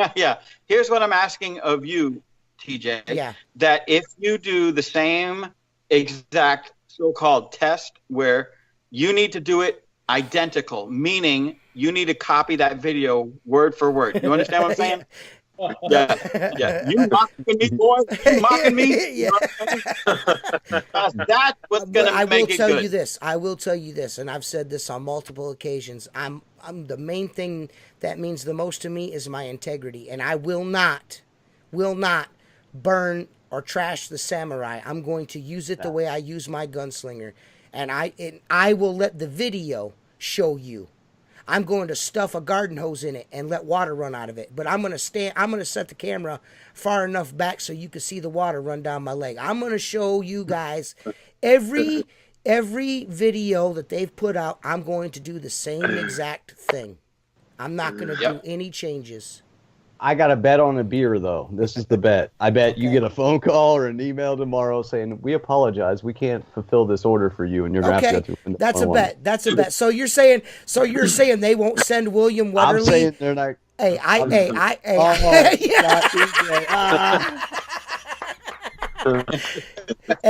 he already knows who William Wetterly is. I sent him a friend request on Facebook, and he accepted it. Listen, a sale is a sale, and if they're that's not true. That's not true. Because a couple of guys tried to order it when it first came out, and they denied them. They denied them. Yeah. Yep, they told it. Yeah, they were like, we don't want your money. I'll just go. I'll just go to the guy that sent it to me anyways. I'll buy it from JC Racing side, so it's all good. Save that $8. I'll save that $8. You know what I mean? Hey, I figure this is the way I look at it. I've given Chris enough shit the last year. I might as well throw him $8. You know what I mean? Throw him a bone. I'll throw you a bone, brother. I'll throw you a bone. You know what I mean? You send in an email, I bought a Samurai Boab from you. You know what I mean? Just keeping it real. Because I feel like they thought it wasn't going to happen and we were just going to do this and do that. I'm not. No. I mean, I was waiting for them. I was waiting for them to take that step. You know what? I'm going to buy a gunslinger and I'm actually going to try it instead of just talking shit. You know what I'm saying? Because contrary, we weren't talking shit. We weren't talking any shit. We were just stating facts. Go ahead. Let me ask, this question is directed at you, Perry, and Richie. Okay? All seriousness, I don't know if you've seen that video, but that video, it's clearly stated, I did not buy this. I had it purchased and I borrowed it. So my question to you is, are you the type of vendor that's not going to sell to certain people? No, we'd never turn down the order. The order's the order. Right. You know, we never even... if WCR went into our store right now and tried to buy with their distributor discount, it's probably still there. You know, we never even get them for that, right? That's my point. That's my point right there. WCR will have gunslingers tomorrow. Yeah. Hey, if they're smart, they will. Yeah. I've got like 600. I've got like 600 made, right? We've got 200 in the factory, 200 on the ocean, and 200 in Seattle right now. Nice. So that's because we thought we'd go through. Like, listen, like, you know, when we invent something, it's always the case that there's always something you didn't see. You know, like you end up in Tim Cook's position with Apple Maps. You know, there's somewhere you just got to put it out there and then find out that, you know, somebody went to Pizza Hut and ended up driving into somebody's swimming pool. You know, then okay, I'm sorry. You know, So from that side, we thought we'd listen for a long time, and then now we've got everything sorted. We know we've got everything sorted. So now we've got like 600 made. They're going to be in America. They're going to be shipped out of Kansas City, and we're ready to rock and roll. So yeah. we don't. It's not. It's just. It's bullshit if you're going to play politics with product. Somebody wants to. If somebody's going to talk shit, they're going to talk shit anyway, right? Yeah. Well, unfortunately, he's not been in part of the process in the groups where everybody's talking about, hey, if it's splash and put this in or put the sponge in or whatever that was. He's not a part of that, so he'll probably go after that right away. Let's be honest here. It's not gonna. He's going to find. I mean, he's already he's already outed himself, and now I have a screenshot to make sure he's already outed himself that he's, I'm going to be as fair as they were with the samurai. What the fuck are you talking about? You know what I mean? Why don't you go and eat another dozen of donuts and shut your mouth? It's like our experience doesn't give us the qualifications to. Yeah, dude, I just don't think what a plastic bucket's gonna do, man. We already know what a plastic. Been using what do you mean? What do you mean? You've never used a plastic bucket before? You don't know. You don't know. But if we include that sponge, I don't know how recent that one that he's got is. It's got the double stitching, so we know it's not one of the very, very early ones. So, here's now, if anybody buys the Gunslinger, they get the foam in there. So if they do want to load it up with water and they want to use short tools, then they get the foam. They just shove it in there, and it baffles the water perfectly, and there's no issue, Well, he did an unboxing with no box today, and he didn't show off the. That's because he doesn't believe in that stuff. No, yeah, it doesn't believe that stuff. It's because somebody probably sent him a second generation tip jar and not a Gunslinger. But it's got the double stitching, I think. No, it's got. Did it have it? It's got the stamp on the back. I didn't see it. It's got the stamp. Yeah. He just don't. He doesn't believe in as he called them tchotchkes, which is a bandana and a belt buckle. And I got news for you. Not everybody got one of those. Those were for pre-order dudes. So I mean, just get it together. All I'm saying is give it a fair review and don't be an ass. Because if you don't, you're just gonna make yourself look even stupider than you already are. Yeah. And then I'm gonna go hard body karate on you.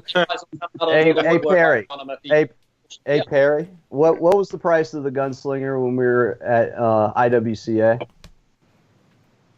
99, wasn't it always 99? Yes, it's always been $99. So it's always been $99. So by the time you ship these Gunslingers out, you'd already included a cool box, handkerchief, belt buckle. And the price never changed. It's always been $99. That's the thing. Like the belt buckles, you got to remember we're in China. Those belt buckles cost us like $2 each, even though they're beautiful and stunning and amazing, but they're still only $2 each. Listen, the bandanas cost us like 60 cents each. Like, it's not a big deal, but the feeling is nice, right? You're not adding these to it to boost the price up or anything.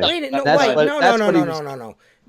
Clearly, it's $99 because of that handkerchief and that belt buckle. Clearly. Right. That is what that. Hey, listen, it's not worth $99. It doesn't cost that much to make or for the materials. You got to add a cool box, a belt buckle, and a bandana for it to be $99. Are you kidding? What do you mean? No. Yeah, it does, because that just shit doesn't make sense. The man said they were $99 before he even knew he was gonna put it in a box and a belt buckle. You bastard. You even have a make one. I didn't even have a sewing when I said that. Yeah, if you watch the damn podcast instead of thumbs down in the fucker every time it comes up, you'd know that Perry says, you know what? I think we're gonna do something cool. Can't wait to tell you guys. And then later on that evening, or I think it might have been the next morning because we're in different time zone. Perry's like, I'm thinking about doing belt buckles and handkerchiefs. Bro. What do you guys think? And I'm like, dude, that's a kick-ass idea. He doesn't want us to have the samurai. I mean, why would he want us to get a samurai? Why would he want to go this route? Why would Jared send him this route? I just don't understand that, because we already know the 45-degree angle. We already see it. We already see him on the legs, the stuff coming on the legs. Why would he want us to go this route in YouTube? That's stupid. I don't understand. It's really stupid. It's a bad marketing decision. Yeah. It's a bad marketing decision. Yeah. He does not want us to get a hold of a samurai. He just doesn't. I mean, we've stayed off of it. We're away from it. We're doing our own thing. But from a Reach It and a Richie Blue point of view, I mean, we would never, and we never have, like, tried to pick up somebody else's product. Like, that's customers can do that.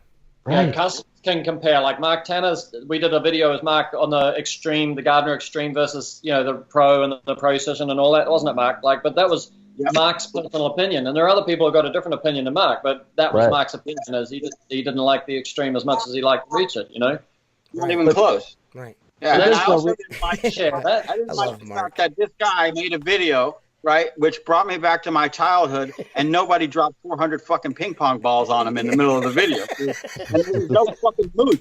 What happened to that fucking moose that used to hang out there all the time? That guy's fuck. And hey, where the fuck is Mr. Green Jeans when you want him? Yeah, where's Mr. Green Jeans? Oh my God. Dude, that's why you open yourself up to getting roasted like that, And the thing that bothers me the most is the fact that he got in his comments and said that I'm going to give it as fair as a shake as they did with the Samurai.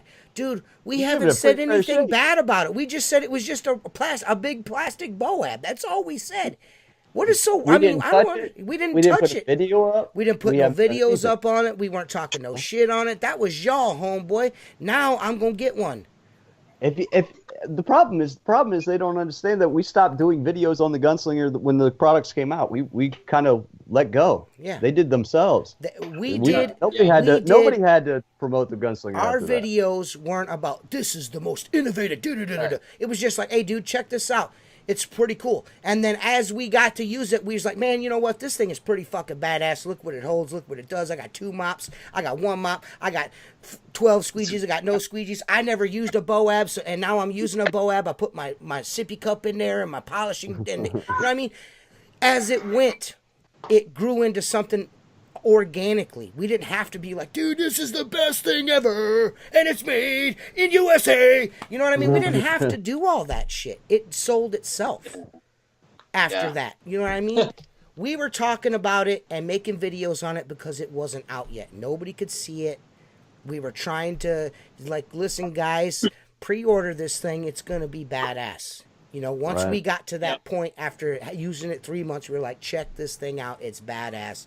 Pre-order. And it was video after video after video. And then when it came out, we were just like, boom, there it is. Boom. We let Perry and his product and Richie Blue and his innovation speak for itself. Yeah. And now, 9 months down the road, we're a week out from the big grand opening and like, hey, I got a good figure. Jeez, but we'll have enough there. Like, everybody who comes to the grand opening will be able to, try one on and give it a run. And then I've already got somebody, was it you, Tim? Like, somebody's already flicked you $100 to buy one and bring one back with you. Because the deal, like, I'm going to do some deals. Like, the price will stay the same, but we'll throw in some goodies, with a little bit of this or a little bit of that, with each one.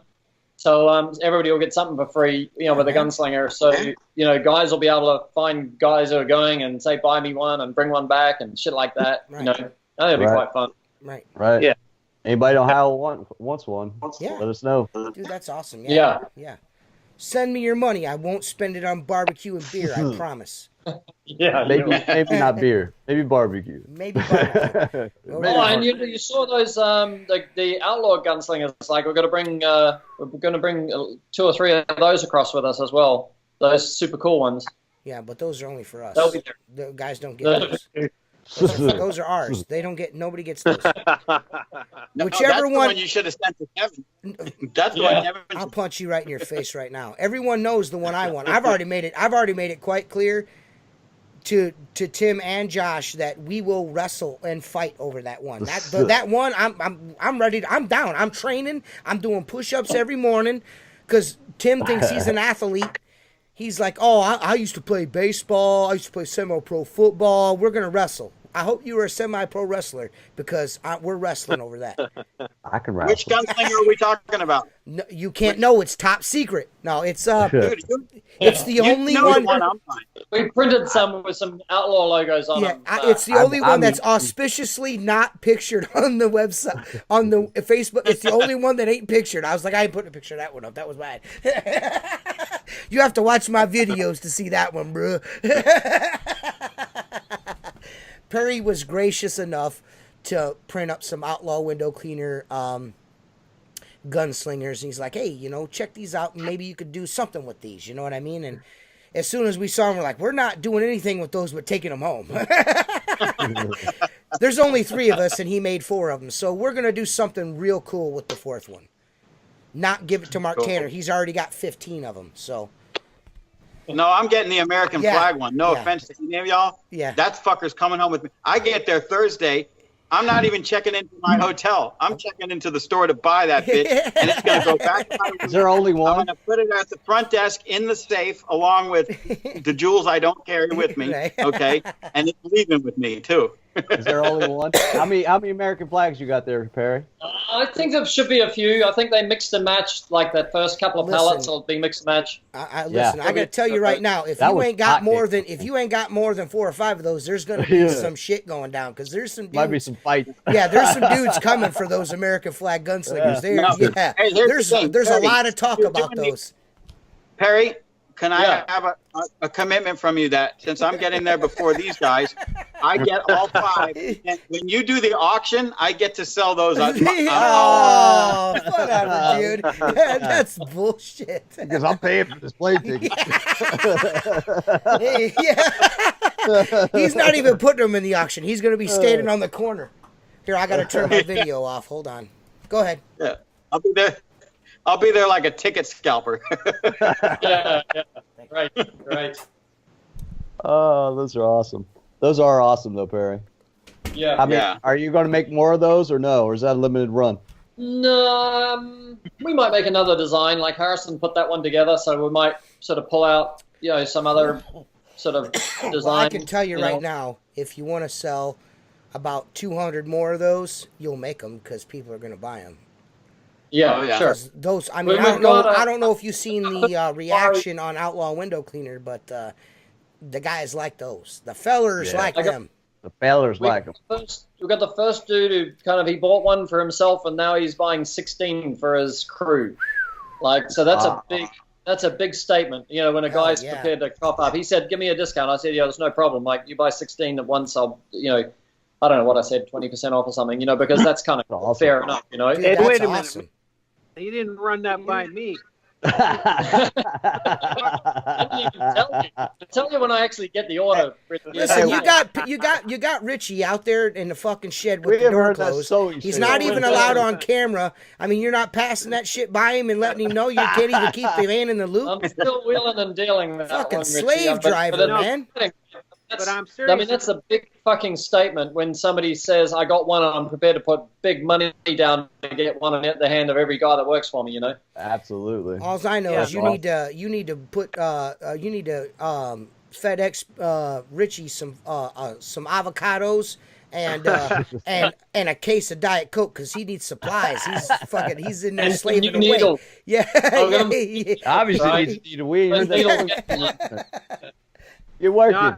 No, I do got some self-esteem now though from that guy wanting to buy the 16. That's a statement, man. No, I think you're right, man. I think you're right. And you know what I think is awesome is that feller. What's the feller from overseas in the UK that bought him? What's his name? And he's got him in everyone's hands over there. David Kemp. Yeah, David Kemp. That was cool talk. I spent an hour and a half in Facebook Messenger with him. I think he ordered like 7 or 8 of them, didn't he? Yeah, maybe 9. Maybe we put 9 together. And then Casper's got about 120 in Denmark now, or not. They're on the ocean, so we'll have them in Europe, like in the next couple of weeks. Those are pretty exciting. And all I gotta say is, at the Reach It grand opening, Richie Blue's gonna unfurl the dong and flop it on the table, and he's gonna. I'm telling you, man, it's gonna be nasty, bro. Oh, I've seen it. It's good. You've seen it, dude. It is so. Hey, Perry's seen Richie's dong already too, so it's good. It's a big one. You know?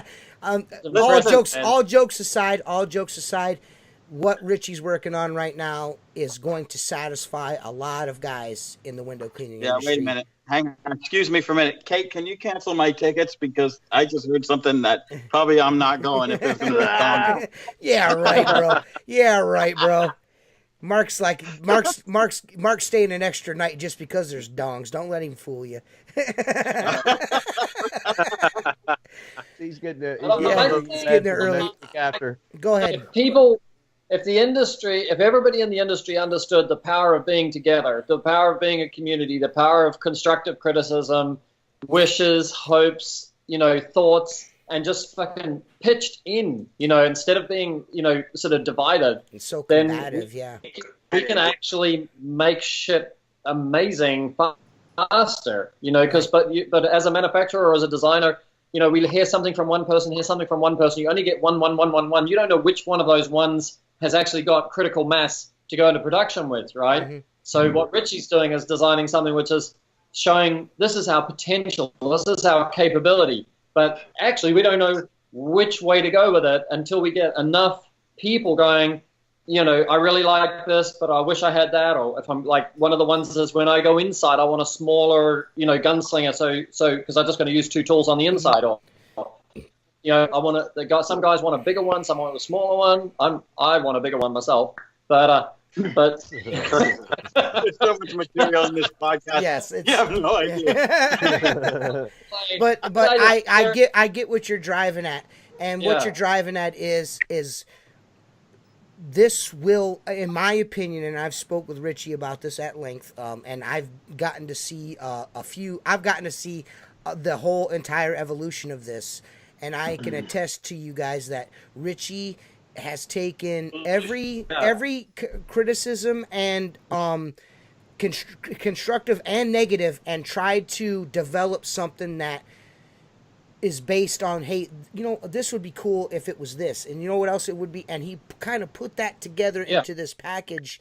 And I think this is there's a lot of guys that love the guns, and me being one of them, but this thing is cool as shit too, and I can see myself, I'm gonna have one of these as well, because it's like I said, it's gonna satiate a lot of appetites out there, you know what I mean? You're gonna be able to, a lot of bullshit awesome. That somehow you should only have one bob anyway. We have more than one pair of jeans, we have more than one set of glasses, we have more than one cap. Everything has its reason, everything has its purpose. So if a gunslinger can be made this way for doing this kind of windows and this way for doing that kind of windows, why would you not switch out your belt and just be more efficient, more more accurate? Yeah, and especially when you're gonna be, you're gonna be able to, and I'm not giving away nothing here, but especially when you're gonna be able to do it quickly and efficiently. Yes. You know what I mean? That's right. Like I said, the faster, better, and safer, and that's, you know what I mean? It's all coming together. We put a big Perry threw in the flour. Richie's got the eggs. I added a cup of oil. Tim added a little bit of water, and Mark added a pinch of salt, and then we're about to make this badass cake. Yeah. Yeah. All right, Betty. Yeah. We blows. Yeah. But Mark asked me to make a specialized gunslinger for the swing stage, and so I immediately shipped him a 5-gallon Home Depot bucket. So you're going to be getting that soon, Mark, and I'm looking forward to it, buddy. Nice. Dude, I'm excited for Richie, I'm excited for Perry, and I'm excited for us as the window cleaning community, because this is gonna be cool, man. This event is gonna be awesome. It's a bunch of guys getting together that love the window cleaning industry and want to see it do well, and why not get, we're all walks of life here. We got Joe, we've got Mark, we've got Tim, we got me. Joshua Schoaf is coming, Jason Snyder's coming, who else is coming? Austin, the custodian. He's coming, Austin Childress. Yeah. Oh, is he? Yes. Yeah, he's flying over. It's gonna be super cool, man. It's gonna be awesome. It's gonna be a great group of guys getting together and talking window cleaning and just palling around. And being on top.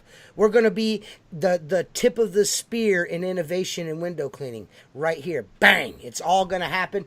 It's probably not a big convention or nothing like that. It's just organic. It's the homies kicking it. You know what I'm saying? Stupid's going to be there probably. No, I don't know. That's all we want it to be. We don't want it to be, we haven't got that bigger room. We haven't got that bigger space. Like, we want it to be a bunch of guys who are passionate about window cleaning, to come in and mix and match and talk. We're going to learn some shit off them. They're going to learn some shit off us. Everybody's going to learn something off everybody, and everybody is available all the time. It's no, something, and then it's just going to, that's that word organic. I like that. Like that. That's kind of the feel that I've gotten from you. Is it's more of an organic. There's not a lot of structure to this. It's just we're just going to get together, and it's going to be organic. Guys are going to come and go and share, and you know what I mean. It's going to be awesome. It's going to be cool as shit. It's going to be like the Grateful Dead of window cleaning shit. You know what I mean? We're just gonna just a rambling band of guys getting together and sharing ideas and trying out cool tools, man. Unfortunately, Richie's not going to be able to partake because he's going to be in the hotel room sewing shit. Yeah, he's making the next version. Yeah. This is Joe. Yeah, this is. I want to say, guys, I cannot tell you guys how excited I am to meet each and every one of you guys. I cannot wait to reach out across from me and shake Mark Tanner's hand and shake Perry Tate's hand and ride for 10 hours in a car and make some awesome ass video with Tim Huber and get to meet Richie and his wife. I'm super ecstatic. I cannot wait. And I cannot see anything bad coming from this meeting of the minds. I cannot. I just cannot. I can't wait to get Harrison's there. Yeah, Harrison's going to be there. So it's kind of cool. It's going to be, good family stuff and good from our side, to meet who we are and, what because it's a dream come true for us. I don't know, most people don't know, but the first time we stepped foot in the United States of America was first week of February 2012. We've never been to America before then, so it's pretty exciting. Man. Yeah, this is awesome. Yeah, this is awesome. Yeah. And another thing, before I forget, I'm going to be able to reach out and wrap my arms around and grab 2 handfuls of ass of Seth Byers. I cannot wait for that. I mean, the sexiest man in window cleaning is going to be there, and my crush is finally going to be fulfilled with a big juicy hug from Seth. I can't wait. I want him to rub his beard on my cheek. I can't wait. It's going to be awesome. Speaking of beards, I hope Luke comes and buys a gunslinger. That'd be super awesome. Yeah. I want to meet Rihanna. I think his wife is awesome. I think we should sell him an outlaw window cleaner gunslinger. Yeah. Dude, you know what? We know what's going to happen with the 4th one. We're going to mail it to Luke. Just ship it. Yeah, just ship it. We can hand it to him. Listen, I'm telling you, we need to go out. You know how... Handle it? Yeah, we'll drive over and give it to him. Go give him a gift basket. What you need to do is... Take us some Black Diamond squeegee rollers. Knock on his door. Right. What you need to do... Oh, yeah. That'll go over well. I don't think we're doing that. I don't think that's going to happen. I made a promise I'd be back Sunday night. Yeah, me too. I think what we need to do is, you know how Luke's got that super snazzy logo, the red circle with the silhouette of the beard guy? I think we need to do a silhouette for Rihanna. We need to make her one and, slap it on the front of a gunslinger and give it to her because I think she deserves her own fucking logo. Pink and black. Why does everything got to be about Luke? Why can't it be Rihanna, the window cleaner? Right. Why can't she have a little spotlight, bro? Yeah, get her a black silhouette with the pink and with the pink. Yeah. And then black outlined in black with the black inside. Cut her out some girl glasses in there like he's got on his. Shoot, mug. Shoot. Rihanna, you should do that. Definitely. Step out that'd from be the a cool shadow. ass gunslinger. Yeah, that'd really be the nice, best. That'd be a nice one. I'd buy a Rihanna edition. All you gotta do is make it, man, and I'll buy it. Absolutely. Make one. Yeah, I can make one. Perry's like, I can make anything. I can make anything happen. Speaking of beards. Yes. Eric's following his guy. He's growing a beard. Really? Yeah, he's growing a beard, dude. Who is? Eric. Oh, is he really? Is he grown? Is it a big beard or? Yeah, it's getting out there. All right. I've got nothing bad to say about him. I won't say anything people about that it. watched his videos over the last couple of days. He's already ruined my Facebook page. I can't say anything else. That's just me. That's just me. I'm just putting That's Tim, not me. I didn't say that. That was Tim. Ruin my Facebook page. Yeah, go after Tim's Facebook page, not mine, sir. Please. I'd like to have a review stay. I just got that all sorted out. Thanks a lot, the winner, Tim. though. Thanks a lot, Tim. Sorry. What do you want somebody to come after my YouTube channel next? Thanks a lot, pal. Oh, shit. Dude, seriously, man, we are not fucking bad guys. We are not bad dudes. We just stand up for each other. That's it. Right. That's all. You know, when we see guys being bullies or assholes and think their shit don't stink, we call it like we see it. And if you don't like that, then don't say shit. Don't say dumb stuff, and we won't have to retaliate. And that's really don't give clear. us plans right ahead of time either. Yeah, man. Yeah, dude. Jeez. Like telling us you're gonna treat it like this. We did. Come on. Yeah, man, that's so ridiculous. I was really hopeful when I saw Kevin's video get posted up. I was like, shit, man, Kevin's gonna buy. He's got a gunslinger. He's gonna try it out, and he's gonna like it. And then he puts in the comments right below it that I'm gonna give it as much love as they gave the samurai. You're a dick. So you know what? I ordered a samurai. Now I'm gonna do the dang thing. No, because I've already seen it work. I've already seen it in action. And my video, everyone's gonna be able to see it, and it's gonna speak for itself. I'll share it all over Facebook, and it'll speak for itself. I'm not gonna give it any undue treatment. I'm just gonna take it out of the box and use it the way it was designed to be used. And if it works, it works, and if it don't, it don't. I guess we'll see. Might find some positives. You never know. I might find some positives. You know what I mean? You never know. I think it's fantastic. I think everybody that bought a samurai says that they're open-minded and they're interested in what's new. So inevitably, everybody who bought a samurai will ultimately buy a gunslinger. Yes. You know, that's my opinion. It's a filter. It says these people are prepared to say what's new. Well, I think so they got talked into samurai versus gunslinger, but at the end of the day, the gunslinger is the one that's different. Well, I guess what we're saying here is we didn't go and buy samurais to review them for a reason.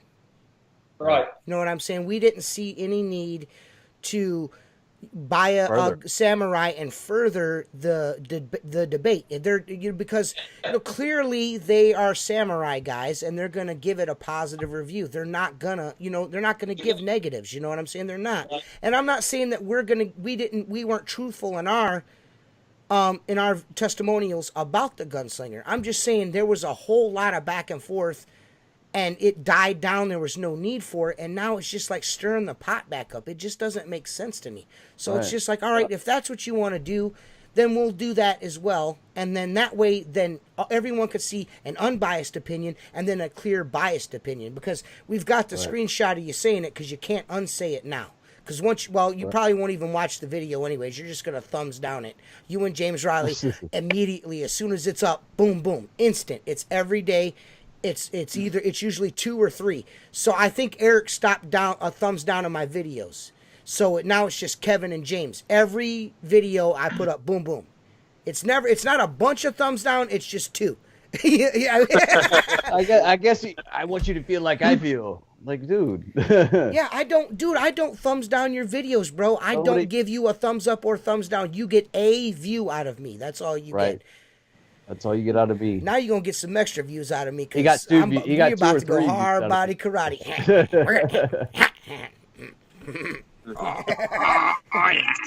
Yeah. Here they go. It's going to be super sweet. So, dudes, we've been doing this for 2 hours. Is there anything the man behind the curtain, Mr. Oz himself, Richie Blue, has to say before we go?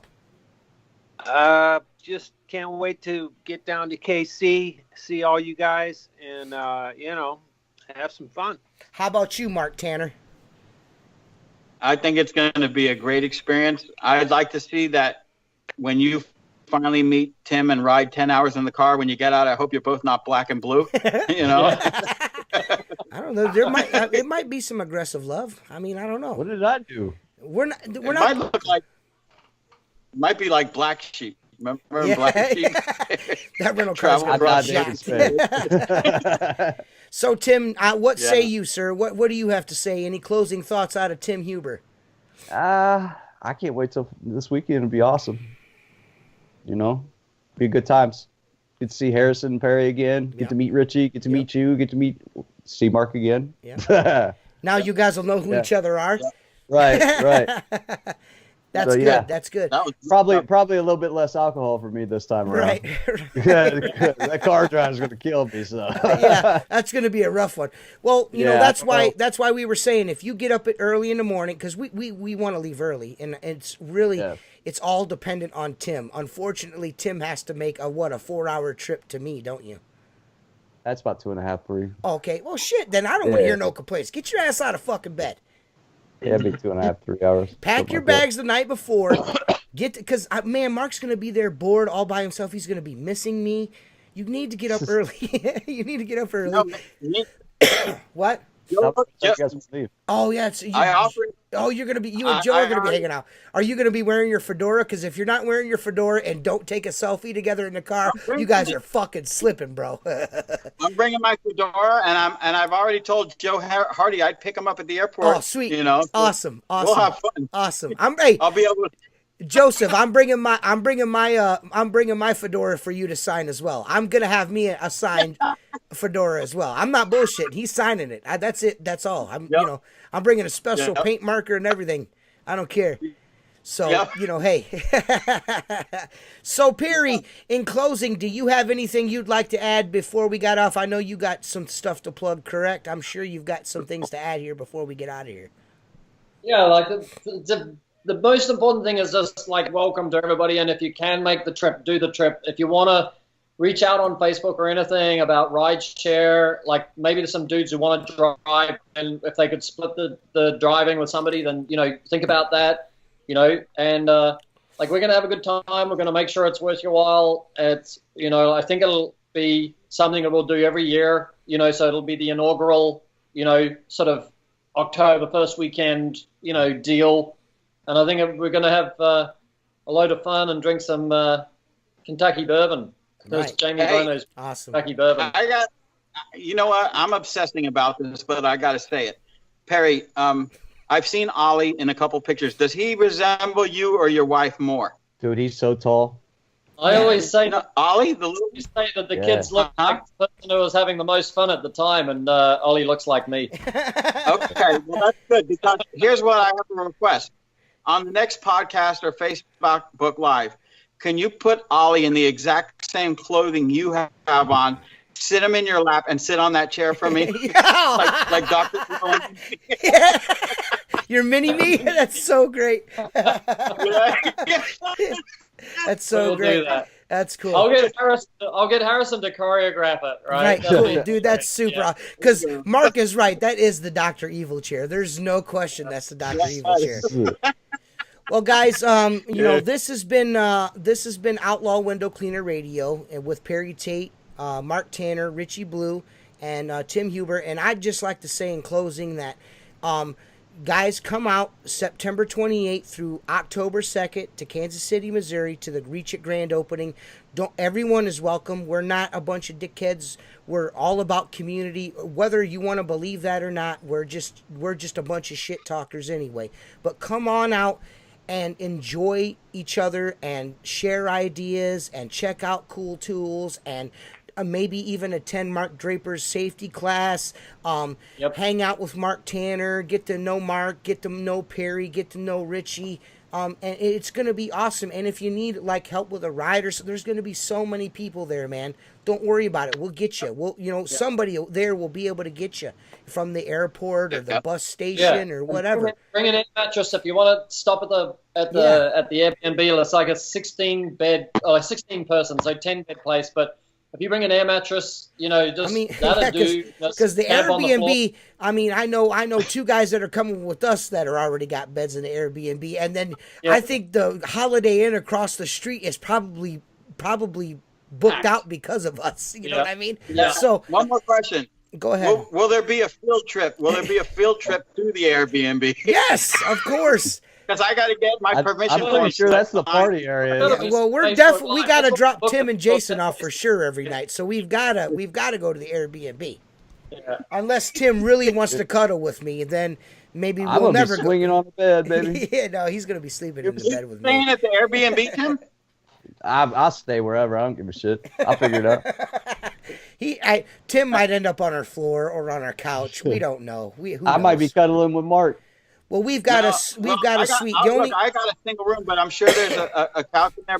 But let me ask you a question, Tim. Sure, are you a heavy sleeper? No. Or do you sleep light? I'm a light sleeper. I'm a light sleeper. Well, I don't know if I'd be able to sleep with 16 masturbating window cleaners in one room. Well, I mean, dude, if you woke up in a hotel room with Vaseline around your butthole and a sore throat, would you tell anybody? You wouldn't?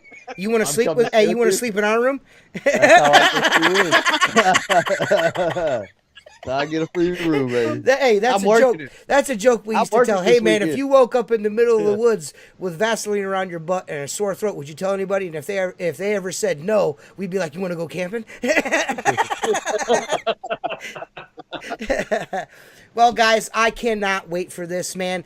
Go to www.futurecleaning.com. Check out all the Perry's wares on there. Go to www.outlawwindowcleaner.com. Check out all of our wares. And go to www.blackdiamondsqueegee.com and check out Black Diamond Squeegee Rubber, man. And go to www.imshortasshit and check out the Jort section on Mark's website. I know it. This has been Outlaw Window Cleaner Radio. I love all you guys, and we'll see you later. Peace. See you. Peace, buddy. Peace.